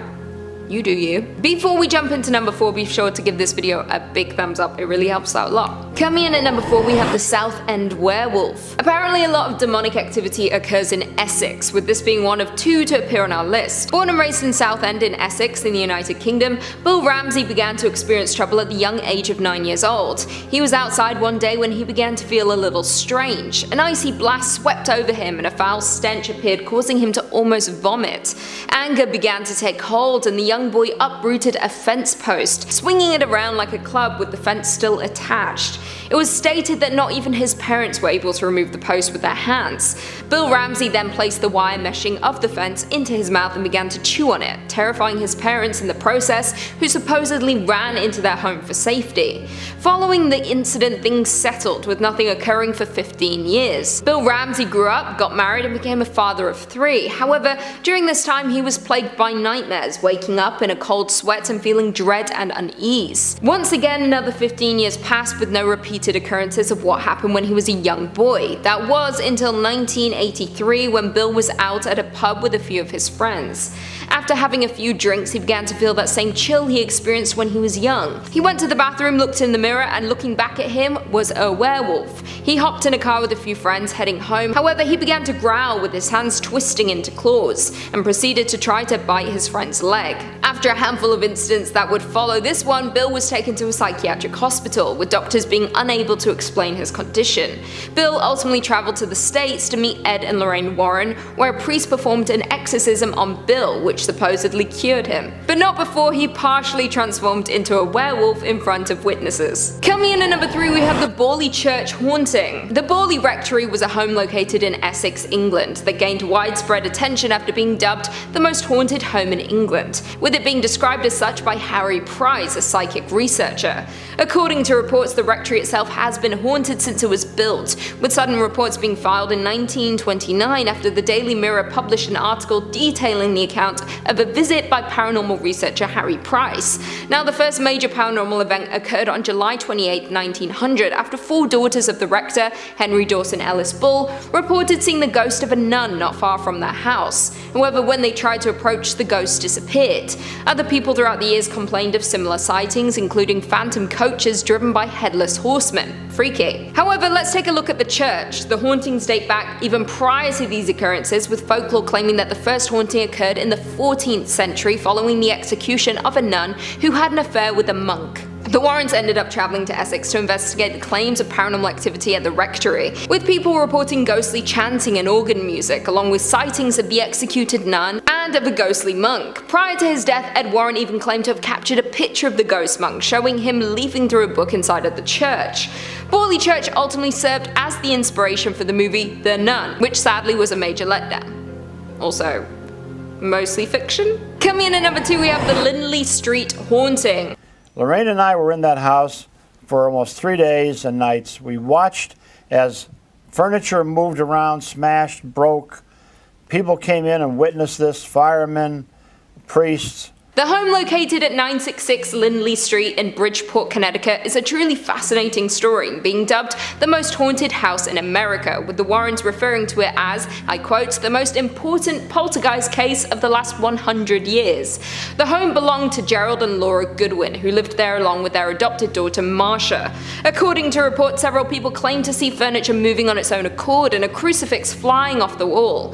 For those who know the case, you'll know that one of the key elements to the story is the report that the family cat could speak, with claims surfacing that Sam the cat was caught singing Christmas carols in the family's basement. Now, at some point in time, Marcia confessed that the entire thing was a hoax and that she was responsible for the events that occurred. However, the Warrens weren't having any of it, with Ed and Lorraine believing no child was capable of being behind the incidents they witnessed firsthand. Whether you believe it or not, the case is certainly an interesting one that has divided many. I mean, when the Warrens are involved, you know there is going to be some criticism. Also, how do you explain a talking cat? Like, if its mouth's opening, it's talking. You know? And finally, coming in at number 1, we have Satan's Harvest. Now, many will be familiar with the name Maurice Theriault, or more commonly referred to as Frenchie, thanks to the movie The Nun, with the character appearing throughout. However, I should preface this point by saying that everything that happened in The Nun with Frenchie is in fact fictional, but the character is very much based on a real person. Frenchie was the son of French-Canadian farmers in Maine and grew up in a fairly toxic and abusive household, with his father exhibiting violent tendencies towards him. At the age of 51, Frenchie was living in Massachusetts with his wife Nancy and their children. To friends, he was a gentle man and extremely kind to anyone he met. However, behind closed doors housed something truly evil. He explained that his behavior was the result of being possessed by a demon, which pushed him towards violence. Blood would flow from his eyes and religious markings began to appear on his body. A local parish priest called in the help of Ed and Lorraine Warren because, of course, apparently everyone knows Ed and Lorraine. During their investigation, they saw Frenchie bleed from his eyes and saw symbols appear on his body. He also exhibited superhuman strength, which they believed was the result of demonic possession. They specifically believed that Frenchie had fallen into the grip of Satan himself. 3 exorcisms were performed on Frenchie, the latter of which proved to be something truly terrifying. Frenchie's face began to change, his skin burned and blistered, and on his forehead a deep wound appeared, and his eyes began to look like snake eyes. However, the exorcism ultimately proved to be a success, with him having no incidents following. Coming in at number 5, we have The Conjuring House. Upon its release in 2013, The Conjuring quickly became a fan favourite in the horror genre, with it being met with critical acclaim. The film itself follows demonologists and ghost hunters Ed and Lorraine Warren, who head to a home in the country after a family reported demonic activity inside of their home. Now, at the time of the release, people knew very little about Ed and Lorraine Warren or the true events surrounding this investigation. The Perrin family moved into their haunted Rhode Island home in 1971. Not long after, Carolyn, Roger, and their 5 daughters began to experience strange goings-on. Brooms going missing, scraping noises, and small piles of dirt appearing out of nowhere. All small things at first, which soon developed into big things. The girls eventually began to notice spirits around the home, with the history of the home soon being revealed. Many people had drowned in the lake, and of course the worst spirit of them all was Bathsheba, a woman who devoted herself to the devil and took her own life on the property, cursing anyone who would take her land. Ed and Lorraine Warren of course came to investigate the situation, with Lorraine conducting a seance to attempt to communicate with the spirits tormenting the family. During the seance, Carolyn became possessed, rising from the ground in her chair and speaking in tongues. Following the seance, the Warrens were kicked out of the home, with the family continuing to live there until 1980. Before we jump into number 4, be sure to give this video a big thumbs up, it really helps out a lot. Coming in at number 4, we have Amityville. Back in September of 1977, Jay Anson published a book called The Amityville Horror, which would later become the basis of a series of films released from 1979 onwards. The book is claimed to be based on the paranormal experience of the Lutz family, a case which of course led to many controversies and widespread attention. Now, some history before diving into the story of the Lutz family. Back in November of 1974, Ronald DeFeo Jr. shot and killed 6 members of his family at 112 Ocean Avenue in the suburban neighborhood neighborhood in Amityville. He was ultimately convicted of second-degree murder and sentenced to 6 life sentences, with him passing away in custody in March of this year. Now, DeFeo had reported that voices had told him to kill his family. Whether these claims were true, we don't know. Jumping forward, in December of 1975, George and Kathy Lutz and their 3 children moved into the same home, and after just 28 days they fled the house, claiming to have been terrorized by paranormal entities while living there. On the evening of March 6, 1976, the home was investigated by Ed and Lorraine Warren along with a television crew from Channel 5 New York. During the investigation, a series of pictures were taken, one of the images allegedly showing a demonic boy with glowing eyes standing at the foot of the staircase. The Warrens quite quickly suggested that the home was occupied by malevolent spirits, with the Warrens' visit to the home being depicted at the beginning of The Conjuring 2. Coming in at number 3, we have the Smurl Haunting. The Smurl Haunting took place between 1974 and 1989, with Jack and Janet Smurl of West Pittston, Pennsylvania, alleging that a demon was inhabiting their home. The claims gained a lot of attention, as you would expect, with demonologists Ed and Lorraine Warren once again stepping in to solve the case. Now, the family moved into their home on Chase Street, with them claiming that they were being disturbed by a demon that caused loud noises and bad odors, with one report stating that the dog was randomly thrown across a room. In 1986, Ed and Lorraine Warren arrived at the home, and according to Ed, the demon that was inhabiting the home was incredibly powerful, with it shaking mirrors and furniture after they tried to get it to leave by playing religious music and praying. Ed even claimed that he felt a significant drop in temperature and saw a dark mass inside of the home. The demon also supposedly left a message on a mirror that read, "Get out." Ed and Lorraine Warren went on to state that their experience at the Smurl residence was unlike anything they had investigated at the time. Coming in at number 2, we have the Conneticut house. Now, many of you will be familiar with the Conneticut house haunting thanks to the movie The Haunting in Connecticut. The Haunting in Connecticut movie was released in 2009 and directed by Peter Cornwell, and supposedly follows the alleged haunting of Carmen Conneticut and her family. Now, the movie has a ton of controversy surrounding it, with the author of the book the movie was based on even distancing himself from the accuracy of the events depicted in the book. Now, the film itself specifically focuses on the fictional Campbells as they move into the new home, which was formerly a mortuary to mitigate the strains of travel on Matt, her cancer-stricken son. However, not long after moving into the new home, the family becomes haunted by violent and supernatural forces. Now, the true story is a lot different. In 1986, Carmen and Alan Conneticut moved into a new home with their daughter and 3 sons. While exploring the home, they discovered tools used by morticians. Very creepy indeed. With it being discovered to be a former funeral parlor, with the eldest son beginning to see ghosts and be haunted by terrifying visions. The family eventually turned to demonologists Ed and Lorraine Warren, who proclaimed that the home was infested with demons. Now, this is supposedly all very much true, however many have had their doubts over the years, including Connecticut's landlord, who found the entire story ridiculous, even noting that prior to the family moving in, there had been no complaints or unusual activity inside of the home. On top of that, the Connecticut stayed for a total of 2 years before finally deciding to leave. And finally, coming in at number 1, we've got Enfield Poltergeist. Taking the Warrens across the ocean, the Enfield Poltergeist has become a popular paranormal case, with it also being the focal point for The Conjuring 2. The Conjuring 2 was released in 2016 and followed Ed and Lorraine as they traveled to Enfield in the United Kingdom to assist the Hodgson family, who was said to be experiencing paranormal activity inside of their home in 1977, with the daughter Janet even becoming possessed by a former resident. Now, this movie is very much based on a true story, however, when a paranormal experience is dubbed real, people tend to try and find holes in the story, with many doubting the accounts of the family. Like I said, the Enfield Poltergeist was a claim of supernatural activity between the years of 1977 to 1979, with it specifically involving 2 sisters, Margaret and Janet. In August of 1977, single-parent Peggy Hodgson claimed she had witnessed furniture moving and heard knocking sounds around her home. A police officer arrived on scene and he himself reported seeing a chair wobble and slide across the floor without any rhyme or reason. Following this, disembodied voices were heard, loud noises echoed around the home, and the children even began levitating. More than 30 people were reported seeing furniture move and heard voices around the home. Ed and Lorraine Warren were of course called in to assess the situation, with them visiting the home in 1978 and were convinced that the events had a supernatural explanation. Coming in at number 5, we've got The Haunted. Before the Amityville Horror, before The Haunting in Connecticut, and definitely way back before The Conjuring, there was a horror movie focused on a Warren case without the backing of any Hollywood studios. There was a horror movie focused on a Warren case that wouldn't make it to theaters. That's right, a made-for-TV movie featuring all the haunts and scares you'd expect. Based on a book of that same title, it takes a look at one of the lesser-known Warren investigations.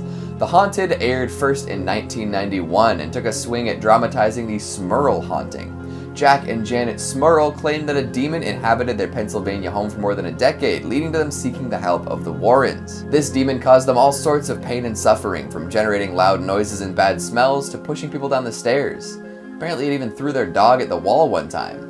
After all these horrific events, they reached out to Ed and Lorraine. The couple came to town and performed a series of tests to see what could be done about the demon. They attempted to play religious music and pray, but this just caused the demon to amp up its performance. Ed reported that mirrors would shake and often the temperature would severely drop.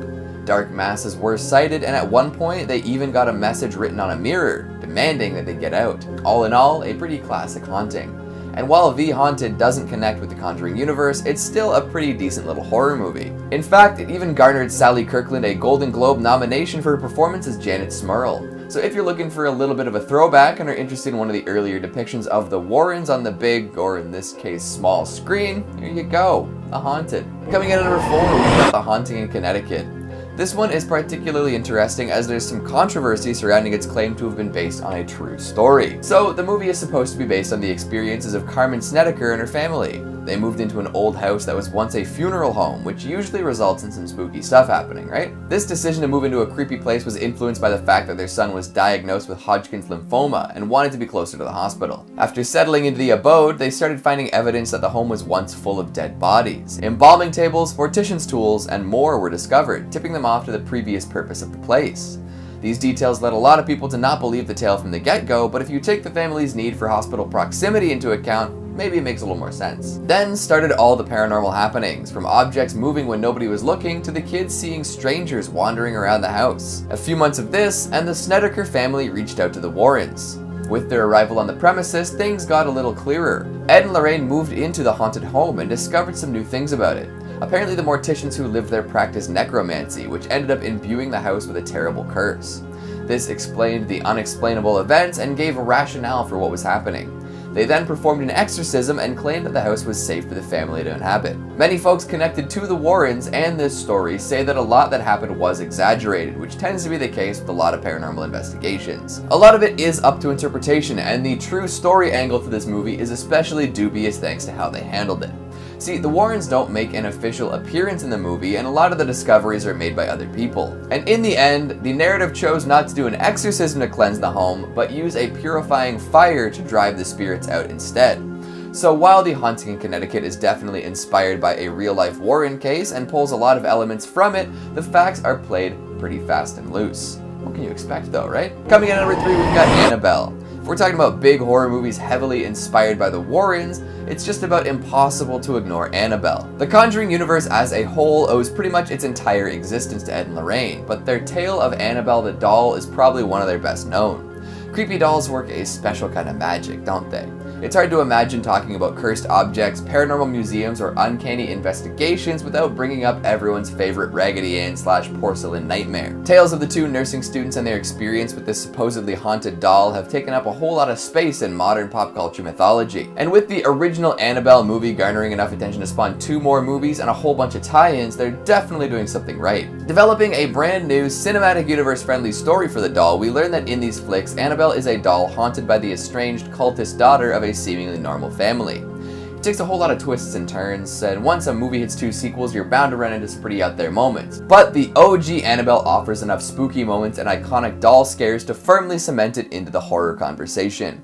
And of course, the famous glass case in which Annabelle is kept at the Warrens Occult Museum has a role here. Coming in at number 2, we've got the Amityville Horror. Another famous Warren case that garners a whole lot of controversy, the Amityville Horror pulls from all sorts of accounts. The main source seems to be Jay Anson's novel of the same name, which claims to be based pretty directly on the events at the Amityville house. However, there are lawsuits and claims of untruthfulness abound, so tread carefully.